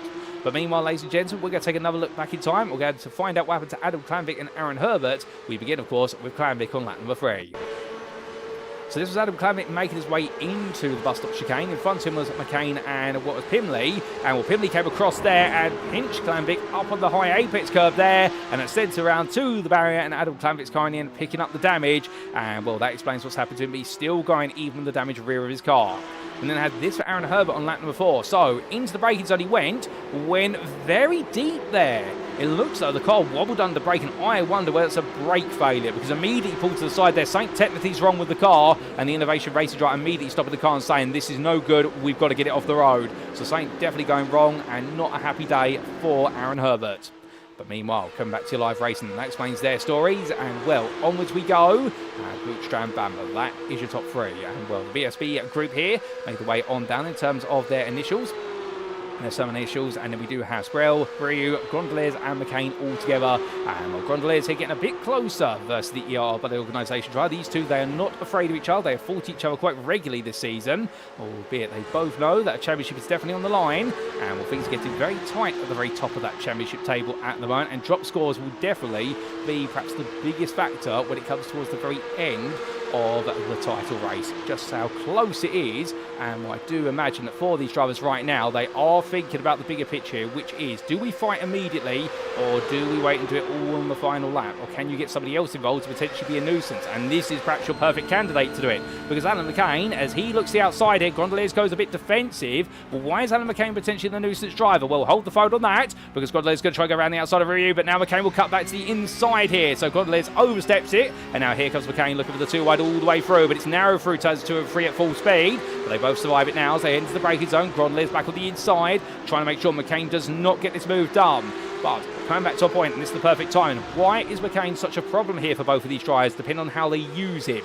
Well, the fact of the matter is, McCain right now is not in contention for the silver title. Indeed, mathematically speaking, he has a very remote chance of doing it if everyone else in front of him really drops the point. But the idea is right now that he's just here to pick up a big result. He hasn't got to worry about the risk of does he lose points in the championship versus his rivals for that title. He may be concerned about those around him, but given the fact that those he's associated with lower down the silver table, such as, for example, what would be Ben Sieber, also to another extent, none other than what would be Mark Collicott, they are down and out of the order. So therefore, it does move for Alan McCain right now. A 4th place in silver, great. If he can take a podium, even better. He's got nothing to lose. Everyone else in front of him has got something to lose, so nobody wants him to get in their way, but he very much wants to get in their way. And if you are Emma Ryu, for example, what you might be thinking about right now is, how do I back the 99 into McCain and get the 2 of them to fight for me, and I can walk away, because they have lost Sprell. Sprell's now got a 2-second gap after their altercation on the previous lap,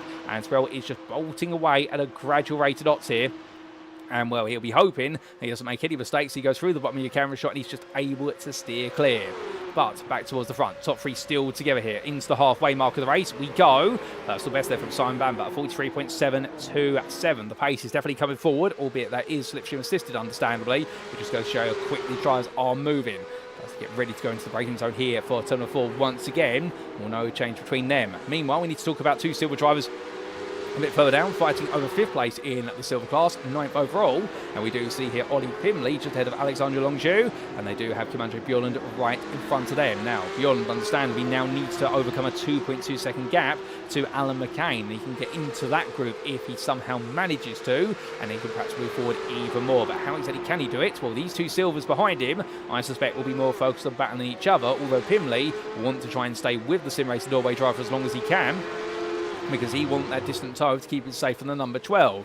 But credit where it's due to Alexandre Longieu, as he gets very close to the back there as we jump aboard, and will the BB1 Sim Racer driver make it what was pinpricks run up my spine as they roar the way on towards what will be the banking here. And right now he's on course potentially for his best result of the season, and if he can finish the top 5, even better. So I think he's a bit galvanised here and really wired up.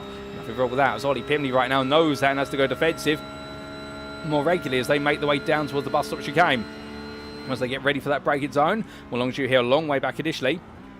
But this is all by design, the idea being he's going to get a better run for it. We know he's very quick through the chicane when he gets to optimum line, and there it is, and you can see how much he gains. He actually gained a 10th there on the transition between turns 10 and 11. They equaled out the speed over the course of 11 in towards the banking, but in the toe now he'll pick up a huge overspeed here as he powers his way along, and in terms of that overspeed already at 177 miles an hour, and that's before we head up into the banking for the finish line. Albeit this race is not over yet, but they go on to the next lap, and you see there, if he wasn't clear out at that point, I think he'd be hitting 190 before this braking zone. But then he tucks him behind. Wiper goes on there to get some debris off of the windshield and also some of the stone chips. But meanwhile, Ollie Pimley just being used very well here by Alexandre Longieu. But I wonder how long it'll be before these two start to really fight each other. Well, we haven't got long to find out, ladies and gentlemen, because we only have 12 minutes left to go now. We are back into sprint race distance territory, and I wonder if the tempo is going to up here, albeit the big question mark is who's got the tyre life ready to up the tempo. Because, of course, with these races, we do know the tyres on these Porsche Cup cars, they normally last at full pelt the best part of what is around 15 to 20 minutes. But there's always that window of around 15 to 10 minutes of tyre life, which you've been pushing hard at the start of the race, you suddenly lose it towards the end of the race, or conversely, have you been saving up early on, and if so, how much pace can you now deploy? And you may be thinking, well, on a circuit that's very slipstream focused, is it really going to matter? Yes, it still will, because in the infield section, if you've got the tyre life advantage over your rivals, you may be able to gain a couple of attempts that will keep you safe, particularly by the time you get to turn number 7's exit, and it may actually buy you the space you need in order to have a comfortable gap coming into this chicane and onwards to that finish line. So therefore, a bit of time management could be critical here, as meanwhile we can see Glenn Gondoliers having to stay ahead of Emma Ryu and Alan McCain. McCain on the back of his group, Kim Andre Bjørklund's been brought to it, and they are fighting each other even more. And as we ride on board, we have your number 212 here, as it's a yellow flag. It's a slowdown penalty for Ollie Pimley for track limit. He won't be too happy about that. But meanwhile, as we do ride on board with the Rexy machine from iRace Esports, McCain right now double draft here. Well, when's he going to pull out? Now he goes, and he builds up that speed little by little. Gets a small side draft here of a Ryu's car, who tries to pull out, finds McCain there, but now McCain's going to give her the space. Albeit Ryu tucks back in here, and McCain decides to leave the door wide open just in case anything goes wrong. And it's a new fastest lap of the race from Kim Andre Bjørklund at 43.486. He's absolutely flying right now in the draft of these guys, but remember now he's got to catch up to them, and then next he's got to find his way through. We'll see what he can do. But all of them heading around, and meanwhile, as we do say hello there to D.JE51, and well, he's going to shout out there to the number 19. And here's Rob Van Hoot, who after being involved in that early instant, well, he's still going, ladies and gents. We give credit to him. He may be a lap down, but he hasn't given up, and he's still on course for 11th place in the silver class here, and also some very valuable points. And very good to see that for him. And the same for Chris Cole as well, as he is now effectively a lap down, tucking in behind the car of Ben Sieber in front of him, but he's staying in this as well. He's not giving up. He wants to get those points on the board. But as we look from drivers who are a lap down, who've had a bit of misfortune, but they're not giving up, and that's the race's spirit. And meanwhile, we'll come back to those on the lead lap. as we do still see Josh Boot here carrying his way on through. And right now, Mats Strand, 4.5 tenths behind the Sim Racing driver here, the IS called Racing, powered by Max Sim Racing. Well, he is absolutely knowing that he needs to now try and find a way back past Boot. If he can, he will offset all the hard work that Kim Andre Bjørklund did in the sprint race. And on top of that, what he'll also do is he'll be able to get a bit of an advantage, and he might even move very close to levelling what will be the Gold Championship going into the final 3 rounds. Simon Bamber, meanwhile, well, he's a bit of an unknown here. Not because we don't know him, we know the Effect Simulations driver, but of course, he is not in the fight for the gold title at the moment. So therefore, he's right here, just here to pick up a result. As he makes his way up towards turn number 1, he looks high and then looks low. He's keeping all guessing, but Boot and Strand right now both thinking the same thing, which is they want to work together and they don't want to let him in. Meanwhile, Alexander Longju into the pit lane. Well, there's no black flag against his name. I wonder whether there's damage to the car. Alternatively, they haven't put the right amount of fuel in. Are we going to see more drivers here get it wrong on fuel? If so, that's going to be a shock to the system. As long as you parks up, I think when the Eddie toes to the pits, well, he decides to get out the car, effectively. So Alexander Longju is out of this race. Well, suddenly that means that both Chris Cole and Rob Van Hoek will both gain a place. So they'll be grateful now. They will be completing the silver top 10 a lap down. Well, there's always a reason to stay in the race. You never know what can happen. But an odd one there. I'm not quite sure what happened to Alexander Longju. Perhaps we'll get an understanding of that after the racing is done. Apart from them, meanwhile, we look to the battle for second through to fourth in the silver class. And Kim Andre Bjørklund, the odd one out here, your gold driver, as he queues up behind. Ollie Pimley, meanwhile, is 3.8 seconds behind this group, and he is matching the pace of this group, if not surpassing it now. So Pimley could be one to watch out for if you're a Kim Andre Bjørklund fan, because Pimley might gradually start to close up. Well, it all depends on how long he's going to wait behind them, and also how fighty these drivers get between now and the final lap of the race. As Alan McCain builds a bit more momentum here. Does he think about it? Ryu goes low, goes defensive here to the inside in towards the bus stop chicane. So Ryu starting to say to the RSC Sports driver, no thank you. Meanwhile, I get the feeling right now McCain prodding the back of the ER by the organisation car and saying, can you get a move on them please if you're going to go defensive, because we don't need this. And here comes Kim Andre Bjørklund. Well, now he knows. Here's the first try. He needs to make his way on past. He goes high. Can he draft his way on around? The answer is no, because McCain is getting the distant toe, because Gondoliers and Ryu are low. Meanwhile, back to the front of the field, onto lap 14. It's going to be too wide under braking. Boot and Strand. Strand on the outside. Strand trying to get the lead off of him gradually, but it's not going to work on that outside line, so he falls back into line. Meanwhile, Matt Sproul, we didn't quite catch him on camera, but he's your leader in silver. He is between that group and this one, as Gondoliers, Ryu, Bjørklund and McCain is now that order. Kim Andre Bjørklund did get ahead in the run in towards turn number 1. I think McCain and perhaps deciding to let it go on the understanding that number 88 will be able to then thread the needle to what will be the 33 in front, and then subsequently the 99 of Gondoliers, and bring them back towards him. So McCain investing in the gold driver here and hoping that Kim Andre Bjørklund will do him a favour, given McCain has done Kim Andre a favour in return. But it's all about chop and change here. Or the saying goes, the enemy of my enemy is my friend. Well, they won't all be friends in that final lap, I can tell you, ladies and gentlemen. It'll be absolutely brazen, and I think all the battling will explode on circuit very quickly. But meanwhile, Jack Atkinson starting to close up to Ollie Pimley. So Pimley, in fact, might have some company here before the end of the race in the fight for 9th overall. It's not worth any points between these two, because you are looking at the gold driver chasing down a silver. But understandably, the two of them will be thinking to themselves they can perhaps have a little bit of fun right towards the end of the race. Perhaps they might even be able to work together to chase down McCain and company. Well, I think that's going to be a bit wishful thinking with 6 minutes to go, but you never know, of course. Well, back to the very front. Boot right now, hopping his way through the bus stop, and well, what can it be at this time, as the gap is half a second, and the Atomic Esports driver here comfortably ahead for now.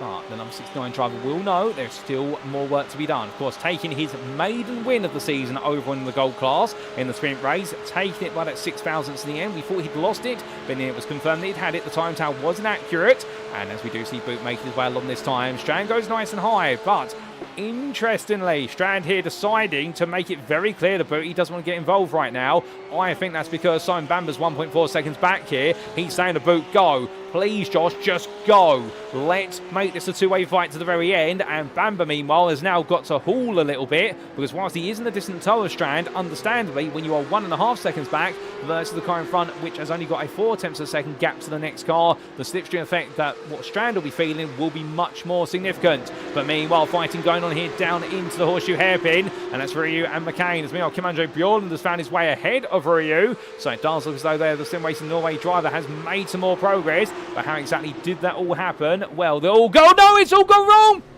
And they're both into the, well, one's into the barrier. Emma Ryu being scooped to the metallic barrier. And Ian McCain making contact, but able to keep it together. And Ryu right now ejected down the order to 5th place in silver behind Pimley. And Jack Atkinson here is going to add what will be salt to the wound, trying to go around the outside. And as he does so, gets under braking. And Ryu right now will not be pleased about this whatsoever. Well, it's gone very wrong there. As meanwhile, Glenn Gondoliers, well, now he finds himself in a very lonely run for 2nd place in the silver class. Well, goodness me, how exactly did that happen? At this point, he can let Kim Andre Bjørklund go. He's got no value in fighting with the Norwegian behind him. In fact, the better move would be to let him take that position out and let him help him catch up to Sparrell, because the gap to Sparrell is 3 seconds, and there might be a way of getting a bit closer. We'll have to wait and see on that one, because meanwhile, we go back in time.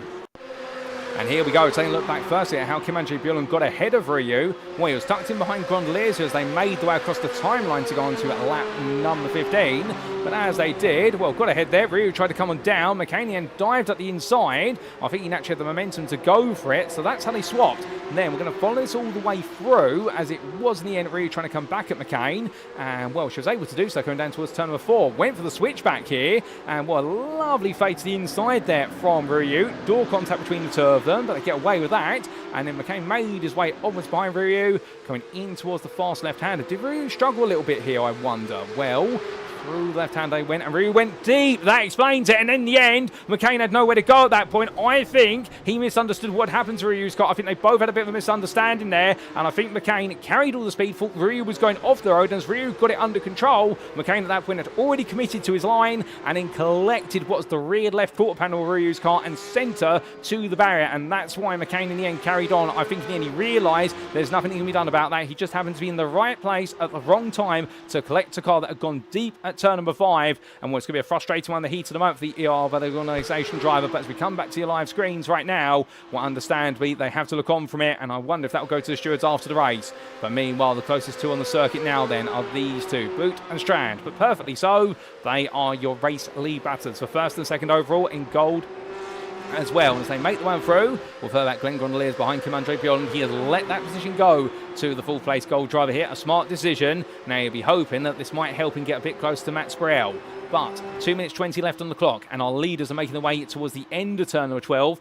Are we going to get 2 more laps in? Well, based on the time at the top centre of the screen, yes is the answer. We are going to squeeze in an 18th lap here, although we will keep an eye on it. Sometimes the laps will be called slightly early. Strand, therefore, swaps back, and Boot obliges him. These two are definitely working together right now. They're both playing the high-speed game of to me, to you. On the next lap, presuming we have 1 more lap to go, we are 90% confident we will see an 18th lap, ladies and gentlemen. We don't want to say it's definite until it is confirmed, but right now, understandably, Strand and Boot, this lap they're just going to simply start to position themselves where they want to. The next lap is where the free-for-all begins, but they have bought themselves a 2.5 second gap to Simon Bamber, and that is the important part, because now Bamber, if he wants to get involved, he's suddenly got to magic a lap out of nowhere. Alternatively, they've got to be knocking plenty of time out of each other to let this man get involved. Meanwhile, Emma Ryu making her way on around through turn number 1 and going quite slowly with the damage picked up. I think Ryu has lost out because of the damage. In fact, has lost out to Fabrizio Penzo, who's now up into 5th place in silver. Seba is close, and Adam Klamvik's not too far behind. Is this all going to go backwards to the 33 driver? Is that chance of taking the championship lead here today in the silver class going to be taken away once again? And, well, I can tell you one thing, is the poison chalice if so, because every time Ryu has got close to it, something has held her back. And, well, as we do see Seba and Klamvik moving on forward, here is Ben Seba bringing with him what is the DCW racing machine of none other. And I believe Chris Cole right behind, who's a lap down. Well, Seba right now can smell there's blood in the water, and he's going to absolutely go for it here to see if he can take what will be that 6th place and get himself a bit close to Matty Wild in the championship. But still, coming back to your leaders then. On the bank and they go of turn number 12. We have 30 seconds left on the clock. As I look out my content booth window, there's no checker flag being prepared. I think it's a white flag being prepared here. So I think we are going to get 1 more lap with 20 seconds left on the clock as they get to the end line. And as they do, well, here we go then, ladies and gentlemen. 1 more time here today. Strand versus Boot. It has been 29.5 minutes of tactical work between these two and swapping back and forth. But now, surely the tactics will go out the window in terms of the teamwork, and it is going to be individual tactics instead. But can Strand hold on for Ice Cold Racing by Maxim Racing? Can he take a win? It's been a long time since we've seen him take a gold or an overall win. Or will Josh Boot be able to make it 2 from 2 today and pick up the perfect score, his highest score of the season? Well, Strand right now is leading this pair, but understandably, being the leader is not always where you want to be unless he thinks he can bolt away here through the hairpins. We're down towards turn number 6 he goes, and Boot right now staying absolutely glued to his backside as off camera. Ben Sieber and Adam Klamvik have passed Emma Ryu, so Ryu continues to struggle.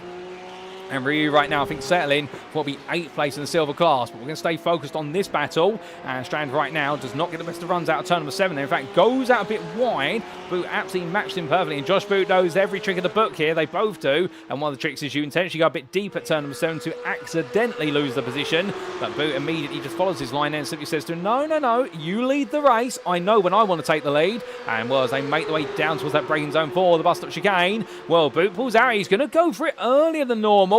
Goes up the inside. Strand obliges there, lifts off the throttle. So, can Boot get the run here to hold on? Or will it be about to switch back and forth? But Boot drags himself out of the chicane. It stops Strand from getting a lot of momentum. So, Strand now pushing him along here. The idea being that Boot is trying to curb his momentum goes low. And he's got to commit to that line because here comes Strand. He's got the overspeed, but it's going to be a very gradual side draft here. Boot starts to rise up. He's got to be careful because that is weaving potentially, but he's weaving one way then the other. Strand's not been able to gain the momentum. I think this is going to be back-to-back victories here for Josh Boot as he comes across the line, and as he does so, he takes the win ahead of Mats Strand by 7.5 hundredths in the end, and Simon Bamber will come through to finish the overall gold podium. Then it'll be Mats Brell who will complete what will be a run to silver victory here, and well, I can safely say that this time for the number 5, it is the class win. He'll be absolutely pleased with that. Ahead of Kim Andre Bjørklund takes 5th, ahead of runner-up in the silver class Glenn Gondoliers. Alan McCain takes his best silver result and overall result of the season with 3rd in the class and 7th overall. And it'll be Ollie Pimley who just missed out on the silver podium but takes 8th ahead of Jack Atkinson. And it'll be Fabrizio Penzo who takes his best performance of the season as well. His first top 5, 5th place in the silver class, 10th overall ahead of Ben Sieber. And then we will have Adam Klamvik recovering in the end to 7th in silver and what is 12th overall. And Emma Ryu in the end, in a frustrating end to her race, will come home 13th and also 8th place in the silver class. But knowing here, things have gone so very, very wrong. And I think the frustration there being taken out on the tyre barrier. But meanwhile, as we do look to Alan McCain making his way coolly on down, when he's going to be absolutely over the moon with this result, because for him, the silver title may not be within his reach, but one thing that definitely is within his reach is an opportunity to a podium, and he's absolutely seized it today with both hands and earned it the right way as he makes one around. Of course, there will be the spectre of the contact between himself and Emma Ryu hanging over him, but in the heat of the moment there, I think he's just had to look past that one. It's a very difficult one to call, but for McCain, at least on the road, it is the 3rd place in silver today. But with that, ladies and gentlemen, let's take a look at those race results subject to any stewards' inquiries, and here they are. And indeed, what a feature race here in round number 7 of the Race by Wire Porsche Cup Season 1, proudly sponsored by Energise Virtual Solutions and brought to you on iRacing. And Josh Boot makes it 2 from 2 here after the sprint race win that came down to 6 thousandths. Here in the second one, it came down to 74 of them. Albeit, Matt Strand there for Ice Cold Racing by Max Sim Racing couldn't quite take the win and therefore doesn't quite max out his points in this race, but he still gains ground on his main championship rival, Kim Andre Bjørklund, who finished a bit further down. But Strand might be a little bit annoyed as well there with Boot going defensive multiple times on the run to line, but understandably both drivers wanting it as much as humanly possible.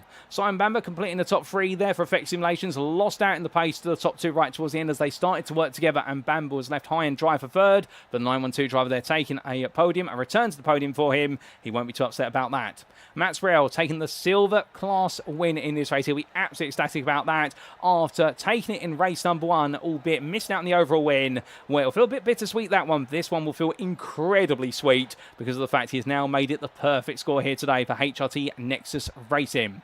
Kim Andre Bjørklund taking 5th place there for Sim Racing Norway, a 4th place in the gold class, and knowing that today has been a bit more about damage limitation, particularly after the open lap incident that saw him sent all the way to the back, but what a way to recover there to finish 5th, ahead of Pegasus Sim Racing's Glenn Gondoliers, runner-up in the silver class, and leading on home that pack of cars that consisted of himself, Alan McCain for RS Esports there, who took his best result of the season in the silver class and overall that 7th place, and of course Ollie Pimley there, who was just off of the silver podium but in 8th for Ghost Quadra Esports.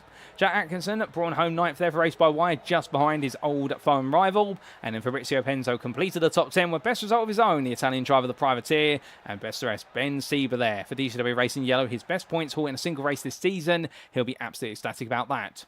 Adam Klamvik recovered well to 12th in here for Ice Cold Racing by Maxim Racing, and unfortunately the The contact to the barrier for Emma Ryu after being aided off the road to some extent by Alan McCain. Well, the ER by the organisation driver in the end having to just make it home in 13th, but not the result she wanted whatsoever. Chris Cole finished a lap down, but finished the race still so. The same for Rob Van Hoot there, who finished 2 laps down in 15th, the privateer. And then it was 6 laps down in the end for BB1 Sim Racing's Alexandre Longju with a late retirement for unknown reasons with 10 minutes to go. And we also did see non-finishes for Andy Jones, Ryan Davies, Patrick Falconer, Mark Collicott, and also added to the retirements list, none other than Aaron Herbert, Richard Simnor, David Biggerdike, and Nick Clibbins. Well, ladies and gentlemen, that concludes our racing here today. 2 races packed full of excitement. 2 very different races compared to what we've seen so far this season. Plenty of action, but very slipstream focused and with very high stakes. And the great news is that whilst our circuit has definitely gone silent for the rest of the day, we're not quite going to go silent on this broadcast for far too long, because coming up in approximately 5 minutes' time will be our post-round interviews with our volunteer drivers, and we'd love to hear from their thoughts and perspectives up and down the grid and how they found the racing here today at Daytona. So we're going to leave you for a brief moment, ladies and gentlemen, but trust us, we're back as soon as we possibly can.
Alrighty, ladies and gentlemen, without further ado, it is time to kick off our post-round interviews. And what better way to do so than to speak to one of our major championship contenders in the Gold Class Championship, because joining me now is none other than Kim Andre Bjørklund. Good evening to you, Kim. And well, what a challenging day you've had today. Qualifying, you couldn't quite put it on pole, but you came close. The sprint race, you were able to secure a podium, but not the win. And in the feature, it was all turned around by the end of lap number 1, and you made your way all the way back through to a 4th place finish. I mean, you've had a hard day today. It has been interesting, to say the least. Yeah, race 1 was... I'm not too sure what to say about it. I made a silly mistake in turn 1, letting Simnor ahead of me, and from 4th in the train it's very hard to do something. And yeah, it's not very much more to say about race 1. Race 2, I think it was my mistake. Tried to follow Mats, thinking the car inside of me would follow the yellow car inside Mats, but things like that happen, I guess. Oh, indeed. It does sound as though it's been quite the exhausted day for yourself, but let's just wind it back a little bit from perhaps not too much to say about the sprint, and we'll come a bit more into the feature race shortly. In qualifying, I do have to ask, given the nature of the circuit, were you too worried about qualifying well, or was it just, if I can be towards the front, it'll be good enough? I was, as long as I was inside top 5, anything could happen, I guess. To be able to win, you perhaps might have to be at least 3rd in the train, but yeah, I tried to position myself, but made a mistake, so... I see. Well, the mistake proving costly, and going from qualifying into the sprint race, as you mentioned a few moments ago, being the 4th car in the train doesn't really offer you too much opportunities. Out of curiosity, why is that? Is it because of the way the sort of slipstream maxes out, or is it just that because you're so far back in the order, you can't fight forward anymore? It's more that number 2 and 3 are making moves on the leader, and you really don't have any chance to.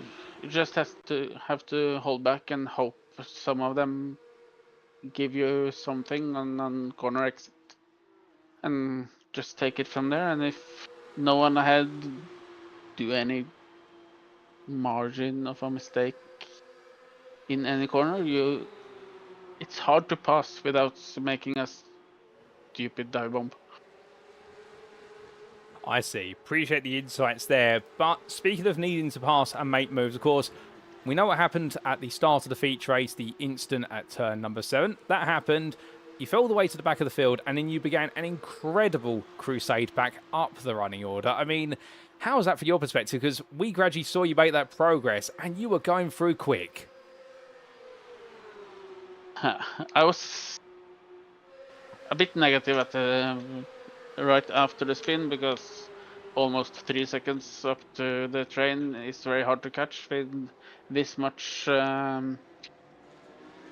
draft, but I found a way back into the train, and after that I wasn't sure what to do at first, but I started making some dives and they worked. I see someone mention I've pit maneuvering someone, but I can't remember who, so... Well, let's put that aside, to be fair. You did have to make some dives, like you say, and lunged up the inside, but you made the progress, and the pace was still very strong. And as you got towards the top 10, we did see in the end come up behind what was the trio of silver drivers of Glenn Grondeliers, Emery, and none other than Alan McCain. They were fighting for 2nd through to 4th. Were you thinking to yourself at that point, okay, perhaps that's the furthest I can go? I thought if I don't pass them, it's it doesn't matter if I pass them. Well, fun if I could do it. And then they started fighting a bit harder, so I just tried to follow the inside car and got up second in the train. After that, I tried to push Glenn to catch the leader in silver. And when I saw that wasn't possible, I just passed him and tried to pull him there, but we couldn't catch him, so great run from Matt today. Oh, indeed. And to be fair to yourself, I mean, going all the way from the back of the field through to fifth in the end, given the way the field gradually split out, that is no mean feat. It's very impressive. It's unfortunate we couldn't see you up the very front, but the positive out it is the fact that you have been able to secure some highly valuable points, and with 3 rounds to go, it does mean I believe you still will be our Gold Championship leader just ahead of Mats Strand. I mean, not long to go left in the championship now. Surely it's all looking positive. Yeah, I'm pretty positive. Starting to find some consistency in the car, so it could just get better from here. All true. And speaking of things getting better, perhaps, we stay in Florida next week, but we make our way to Sebring. Is that a circuit you enjoy? I haven't tried it with this car yet. I enjoyed it with the old car, so let's see. Oh, we do look forward to seeing you take on Sebring then and get to grips with the new car there. But as always, just before we do let you go, Kim, is there anyone you'd like to give a shout out or a mention to on the broadcast? Of course, my teammates in Sim Racing Norway, and to you for streaming this insane thing, and to race by wire, and the other gold contesters I'm fighting with. Oh, no worries at all. Kim, it's been an absolute pleasure to have you join me in the interview. Appreciate you may want to rest. It's been a tiring day today, but still, congratulations on the podium in the sprint and the 4th place recovery in the feature. We'll see you at Sebring to see whether you can conquer the old circuit there. But until then, have a great rest of your evening. Thank you. So here and there, ladies and gents, from Kim Andre Bjørklund, and understandably there, I think today's definitely been one of those days whereby things haven't quite clicked together, and you could definitely feel it in his voice and the fact that I think feeling a bit let down in the way in which the results have come, particularly, as he mentioned there, qualifying was okay. A mistake, however, did rob him of the ability to be on the front row, so he was already chiding himself a little bit from that.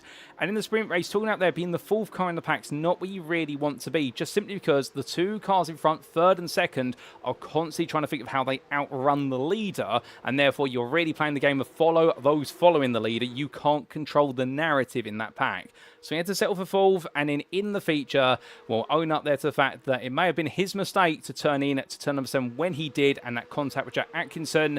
But in the end, got himself together. He was a bit mad at first, but he got his head down and roared his way through the field and worked everyone as far as he could. But in the end, when he realised that it was going to go as far as 5th place overall, well, he took that and he left it behind to everyone else to fight, as he just decided to settle in for that 5th overall and 4th in class. But he's still feeling positive, to be fair, and that's a good sign. And as we go to Sebring, well, if he can continue to ride that high, he may just be making himself the favourite for the championship in the late run-in. But ladies and gentlemen, we've got more interviews to come, and well, without further ado, next up, we're going to be carrying on in the gold class, but we're going to be speaking to one of our other drivers. We'll be right back.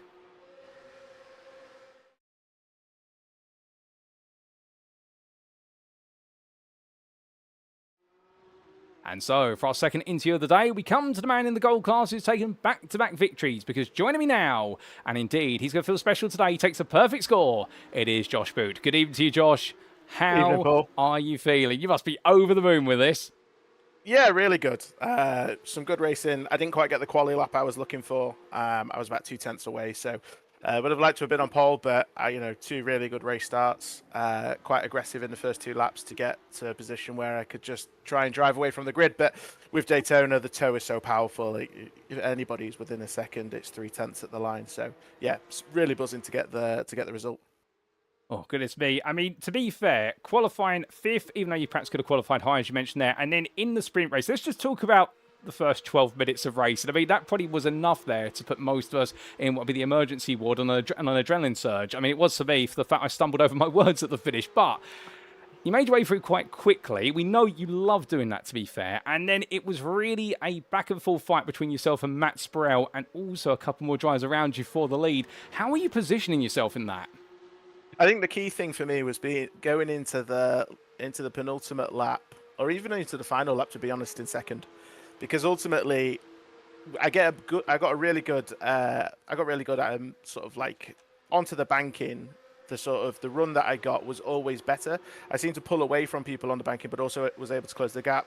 And I knew that if I waited until to cross the line first, I'd get a lot of blocking. So I thought, well, if I send it into the bus stop first, that will put them out of shape and get them out of rhythm, and then at least try and give me an advantage to straighten up the car through the bus stop and get a better run.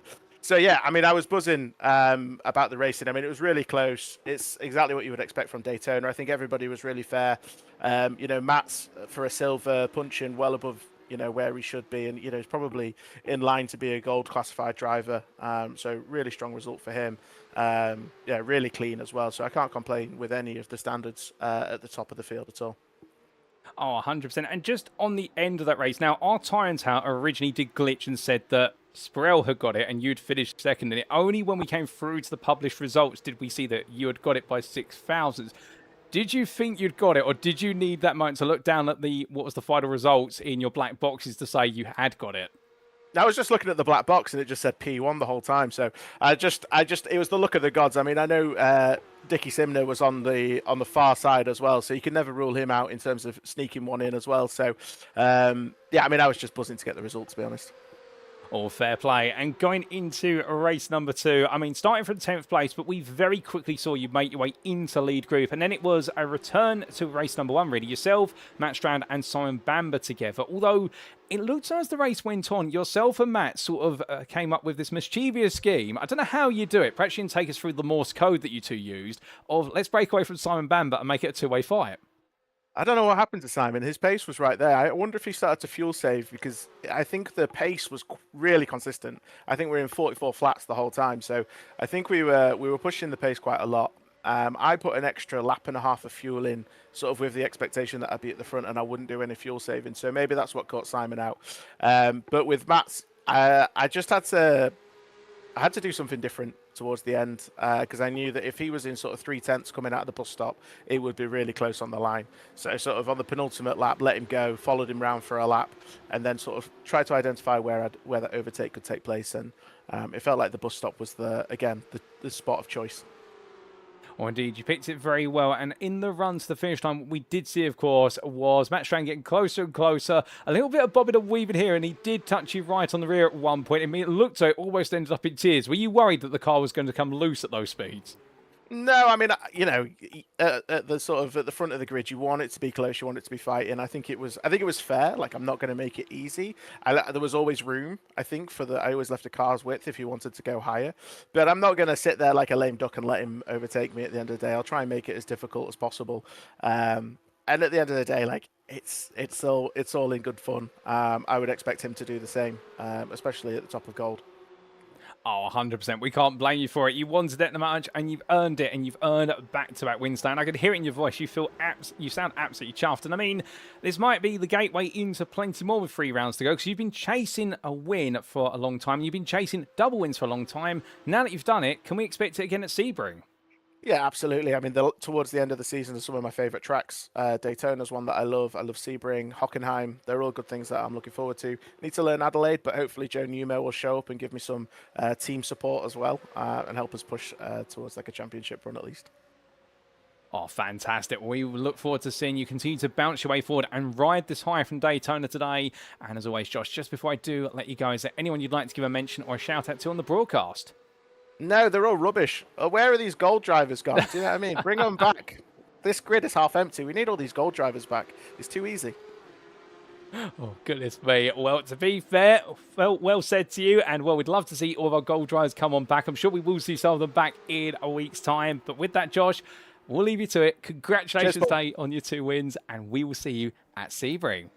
Thanks, Paul. So hearing there, ladies and gentlemen, from Josh Boo, and well, he's absolutely high on life at the moment. You can understand that. I do love that message right at the end. No shout outs, just where all the gold drives, we want them back. And well, he's enjoying the challenge, the Atomic Esports Dryer. To be fair, well, that's what I love. The grit and spirit of the man is absolutely palpable. In qualifying, mentioned there the fact there was some more time out there, but in the end, he'd make up for it in the race by charging his way through and enjoying that back and forth between himself and none other than Matt Strand, with Richard Simnor right in the mix as well. But in the end, it came all the way down to the tiniest of margins. And on a different day, it could have worked out differently, but it worked out for Josh Boot, taking the overall and the gold win. And off the back of that, repeating it for race number 2, albeit in the end expecting a Richard Simnor, well, not being there, but Simon Bamber definitely was there, but it was Simon Bamber who dropped away due to perhaps some fuel saving that was required, and Strand in the end staying with him, but he had to do something different in his own words, and that's why he did what he did, come through the bus stop chicane, dragged it on out, and in the end made sure that Strand always had some room to go somewhere if he wanted to make the move, but he was never going to just sit in line and let him go a little bit higher and gradually make his way on past. Well, Boot saying it absolutely as he does, and to be fair, I can't blame the man for his honesty. Indeed, I think that's highly respectable about that, saying it as it is, and well, will he be able to show it as it is when he goes to Sebring next time? He enjoyed Daytona, he likes Sebring, and can we see him make it another pair of wins? Well, we'll soon see in a week's time, ladies and gentlemen. But with that, more interviews to come. Let's come to our third interview. Give us about 10 seconds, and we will be back.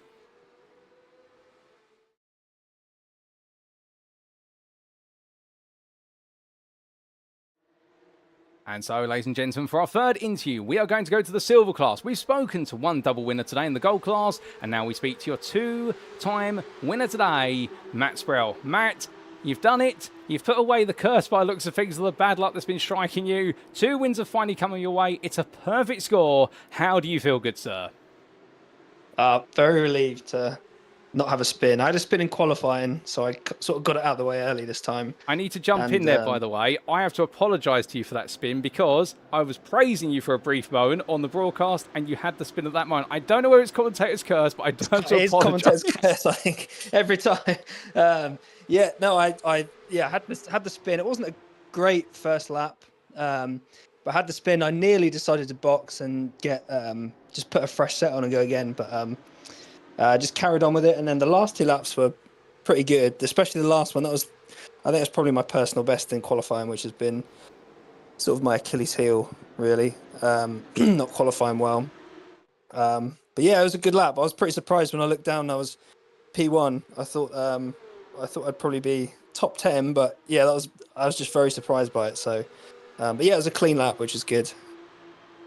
Well, you surprised yourself with the pole position overall, and I think you surprised everybody with it. And then going into the sprint race, we've just heard of the man who you did battle with all the way through the 12 minutes. I mean, it came down to minor margins, but you definitely looked as though you never wanted to slip any further than 3rd place in the sprint race.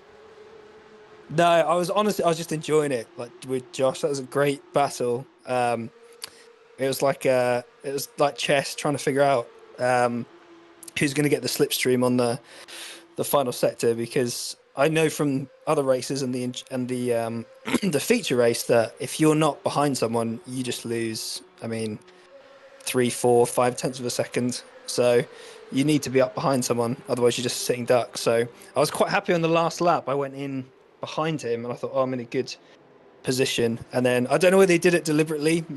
He might have done, but he left the door open, going into the right-hander, and I just couldn't resist. I knew better, but I just sent it down the inside. I think he made it too easy on me, and then I knew it was going to be difficult on the last lap. But I think I let him back by, I think, and then I was then coming to the line like I can get him, and it was just, I think he just jinked to the inside at the last minute, and it was super close, but it was a great fight. Oh, 100%. I mean, it was that great and so close between the two of you. It actually caused a time tail glitch. And at first, we thought you'd won it until we got the final results coming in and say that you just missed out by 6 thousandths on the overall win. But still, a silver win in the bag. And then going into the feature race, starting from 10th place, I mean, you wasted no time again getting to the front of the silver field. Yeah, I didn't have the data up to see who was who was in which class. I had it down.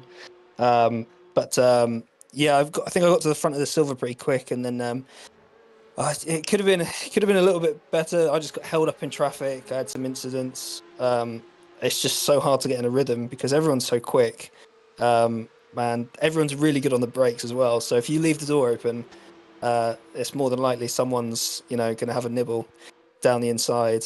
But yeah, got into fourth overall, I think, and then I felt like I was on the front three, but then probably about lap six, I sort of just settled into rhythm because even though I could keep with them in the infield on the back section, the slipstream, I was just alone with that slipstream, and I just watched them just pull away. But they were very quick up front.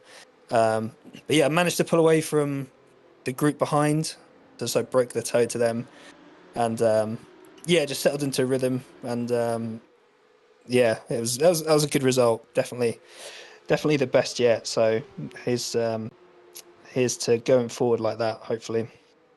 Oh, 100%. I mean, 2 wins back to back here. It does mean a perfect score for yourself. And, well, as I do just double check the standings, which I think might have been updated, it does mean now going into our 3 remaining rounds, it's giving you a nice big injection and it brings you that little bit closer to the top of the field, albeit you're still way back, but drop scores are being accounted for. You've got 3 rounds remaining. I think you're in 7th going into round 8 at Sebring. What can we expect from you there? Sebring it's not my favourite track. It's quite bumpy. That seems to be something I struggle with. But yeah, I mean, I think if I can have a sort of clean quali and then not get caught up in any incidents during the race, just aim for a solid, points haul, not spin would be good. But yeah, I think I've missed the last 2 rounds, Sebring, and then I think I'm going to miss the penultimate round, but I'll be back for Adelaide. So, but yeah, it should be okay in Sebring. I think that's another tricky one. I think it's quite easy to overheat the tyres there as well, from what I remember in the old car. So, but yeah, looking forward to that one. Oh, we're looking forward to seeing you out there. It's a shame you can't be on the grid for all the remaining rounds, but still, when we see you out there, we look forward to seeing you give it your all, including next round. And well, Matt, just so I let you go, as always, is there anyone you'd like to give a mention or a shout out to? Yeah, just to some of the friends that watch along, Ross Lawrence and Alex Saunders. I'd like to give them a shout out. They're pretty faithful watch alongers. So if they're still tuned in, then yeah, shout out to them. Oh, fair play. I'm sure they'll be grateful for the shout out. Well, with that, Matt, we're very grateful for your time in the interview room today. I won't hold you up any longer. Enjoy it, savour it. You are our double winner here at the Daytona circuit. You have made the magic happen at long last, and we'll see you at Sebring to see whether you can make it happen again in a week's time. All right, cheers, thanks, mate. So hearing there from a very happy Matt Sprell, and well, I think he's gradually letting the run of adrenaline calm on down, and just talking about the fact there, qualifying. Very interesting fact. After that spin, we called him have that spin, of course. The fact that he was on the fence of either going to the pit lane or staying out, and he decided to carry on.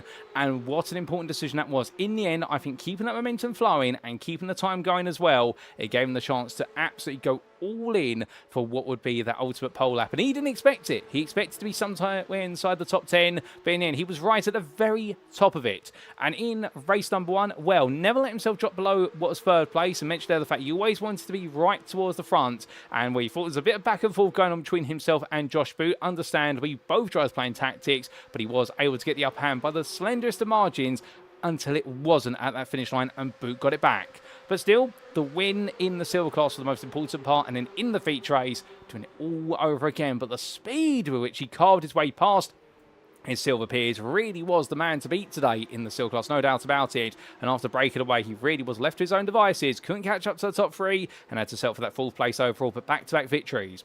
We'll see him at Sebring, but of course, a very different circuit there, and we need to build up a bit of practice in this new Porsche Cup car, but he's looking forward to it, and we look forward to seeing what he's going to be able to do there. But with that, ladies and gents, we've got one more interview to come, our final interview of the evening. Who's it going to be with? Well, we're about to find out.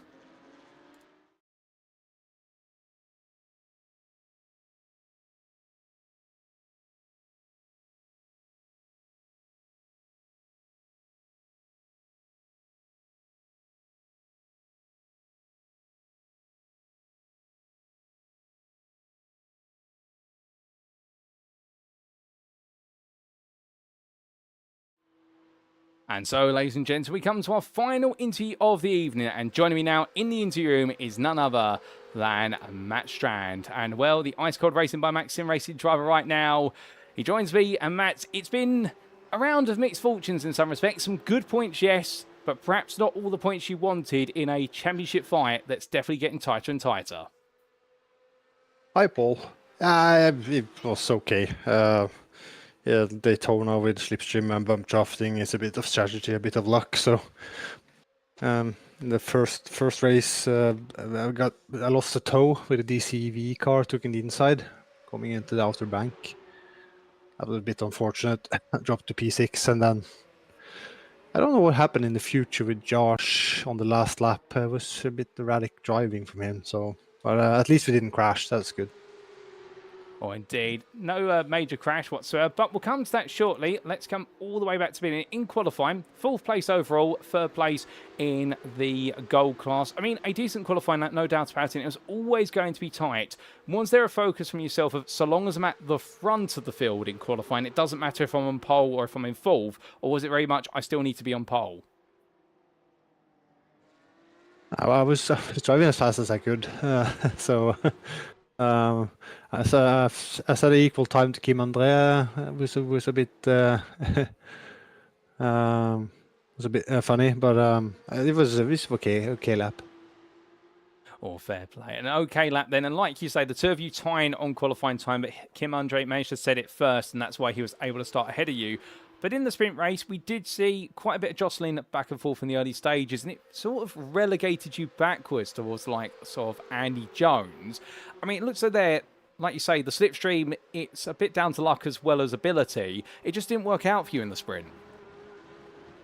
It's Daytona. It's always like this when it's crowded. But what happened was Kim Andre got a slide going before the left-hander going onto the bank. So I had to lift, or else I would have hit him in the rear, and he probably would have spun.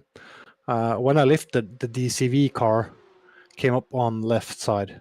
I made the judgment call thinking he wouldn't dive because we would lose the slipstream if he did that. But so I moved to the outside, and he did dive.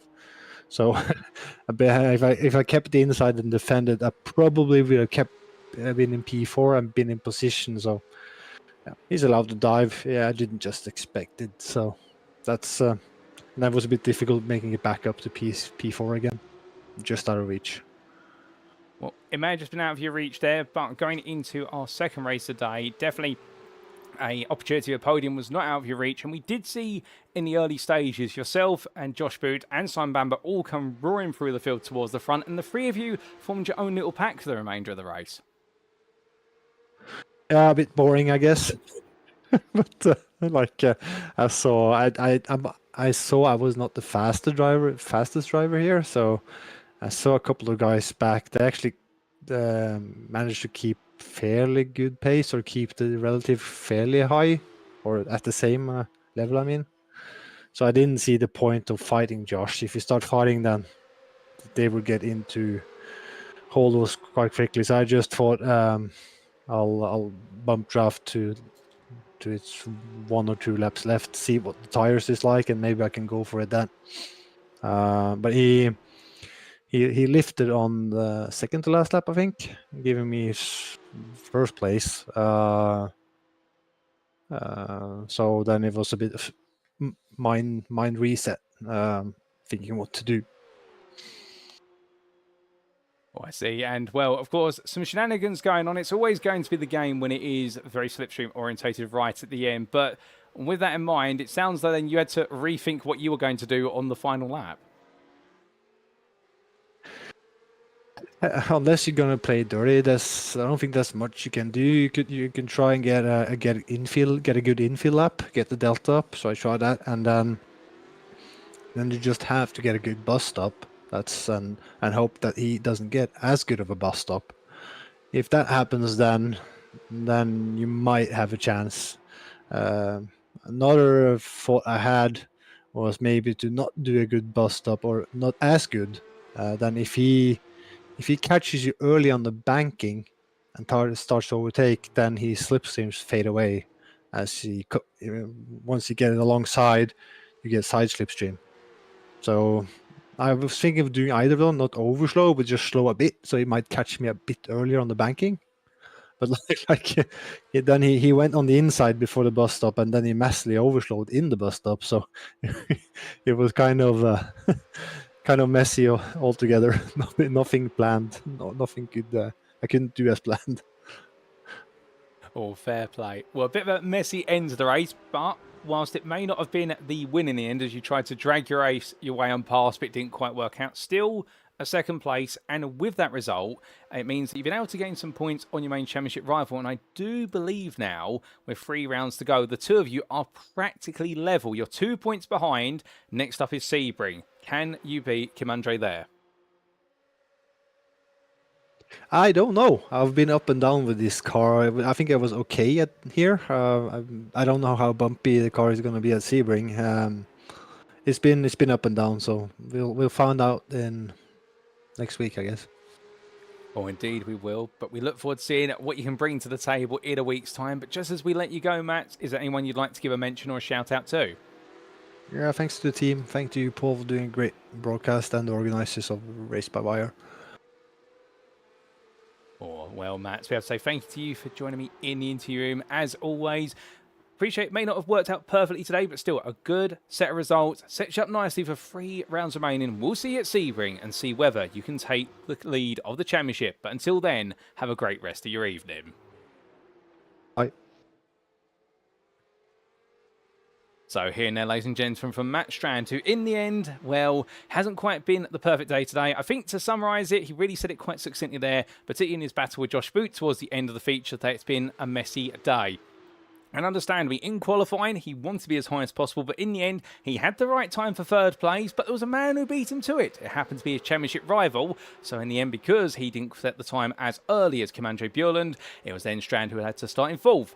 But going into the sprint, found himself caught up in what was the battling back and forth, and unfortunately losing out there, particularly when he started fighting with the other DCW racing cars that brought him on down. He was perhaps expecting everyone to be a bit more passive, but then there's a bit more aggression shown. But of course, that's the thing with Daytona. You're always going to have differences of minds and differences of strategies. But so, he's finished in 6th in that race, 5th in class, and then moved forward in the feature as rapidly as he could. I mentioned there that for the first, what was 2/3 of the race at least, it was a little bit of a boring race perhaps with his perspective, because it really was the top 3 running together, but gradually it just came down to him and Josh Boot. But it was some very interesting and different tactics between the two of them, both trying to find a way to outsmart the other. But unfortunately, for Mats Strand in the end, it was Josh Boot who gained the upper hand. And still, he's looking forward to what remains. He's wondering if he'll be able to get to grips with the Porsche Cup car at Sebring with the bumps there, but he is able to. Could he potentially take that championship lead as points have started to run out? Well, we've run out of interviews for today, ladies and gentlemen. We've used up our allotted 4, and without further ado, let's give you a recap of who we've spoken to tonight. Well, we say a huge thank you to all 4 of our drivers who shared their time with us, and not just in the gold, but also in the silver class. But we started off in the gold class with Kim Andre Bjørklund for Sim Racing Norway. A huge thank you to him for joining us in the interview room, one of our 2 leading gold title contenders. We then came to Josh Boot, the man today who took back-to-back victories, and we're absolutely ecstatic about that, as he was in the interview room, and I think he'll be ecstatic about that all the way to next week. The Atomic Esports driver there then being followed up by the silver class double winner today for HRT Nexus Racing of Matt Strand in the number 5. And he had a day today where he is riding a high.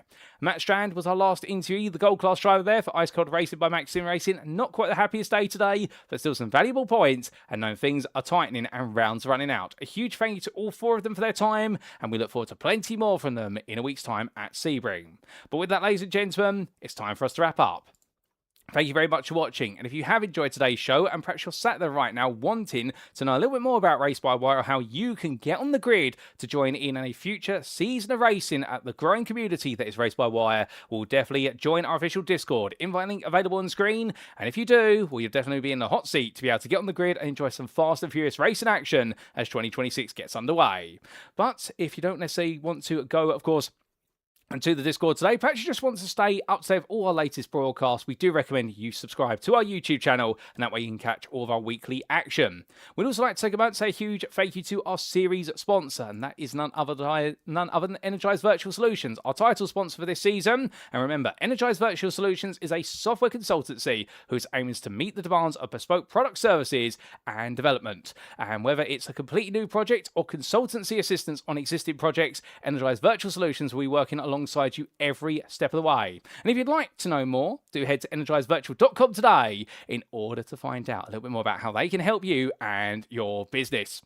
But ladies and gentlemen, well, what lies next? What lies next, of course, is round number 8. And in a week's time, we head to the home of the 12-hour race. It is none other than Sebring International Raceway in the US state of Florida. And indeed, we'll be staying here, but making our way towards the circuit, where it's all about bumps and the ever-changing road surface and tarmac. And as our drivers get ready to take it on, it'll be about who exactly is going to outlast the highly aggressive circuit. And I'll give you a quick summary about how the standings stand after what is a grand total now of 7 rounds complete. We're not going to bring the standings up today necessarily, but in the gold class, it is only 2 points separating Kim Andre Bjørklund and Mats Strand, and Josh Boot and Oscar Berntsson. Well, they're fighting for third now, with Oscar Berntsson having missed today and therefore locking in a 0 score. But it is all to play for at the top, as it is for third place. And could we see those two battles converge? And meanwhile, in the silver class, well, it's all about the fact that Glenn Gondoliers right now leading by 9 points over Adam Klanvik, and Emery a further 3 points behind. It is all to play for between those three, and don't count out Ollie Pimley nor Aaron Herbert, who are always within distance, and Matt Sprell may have a thing or two to shake things up. But how exactly will the story continue in what will be round number 8 on Wednesday, the 18th of February 2026? We'll find out then. But until then, ladies and gentlemen, you've been watching the Race by Wire Porsche Cup. I've been your host and commentator, Paul Walsh, and until next time, remember to stay safe, stay well, stay smiling, and most importantly, as always, remember to stay on track. Good night.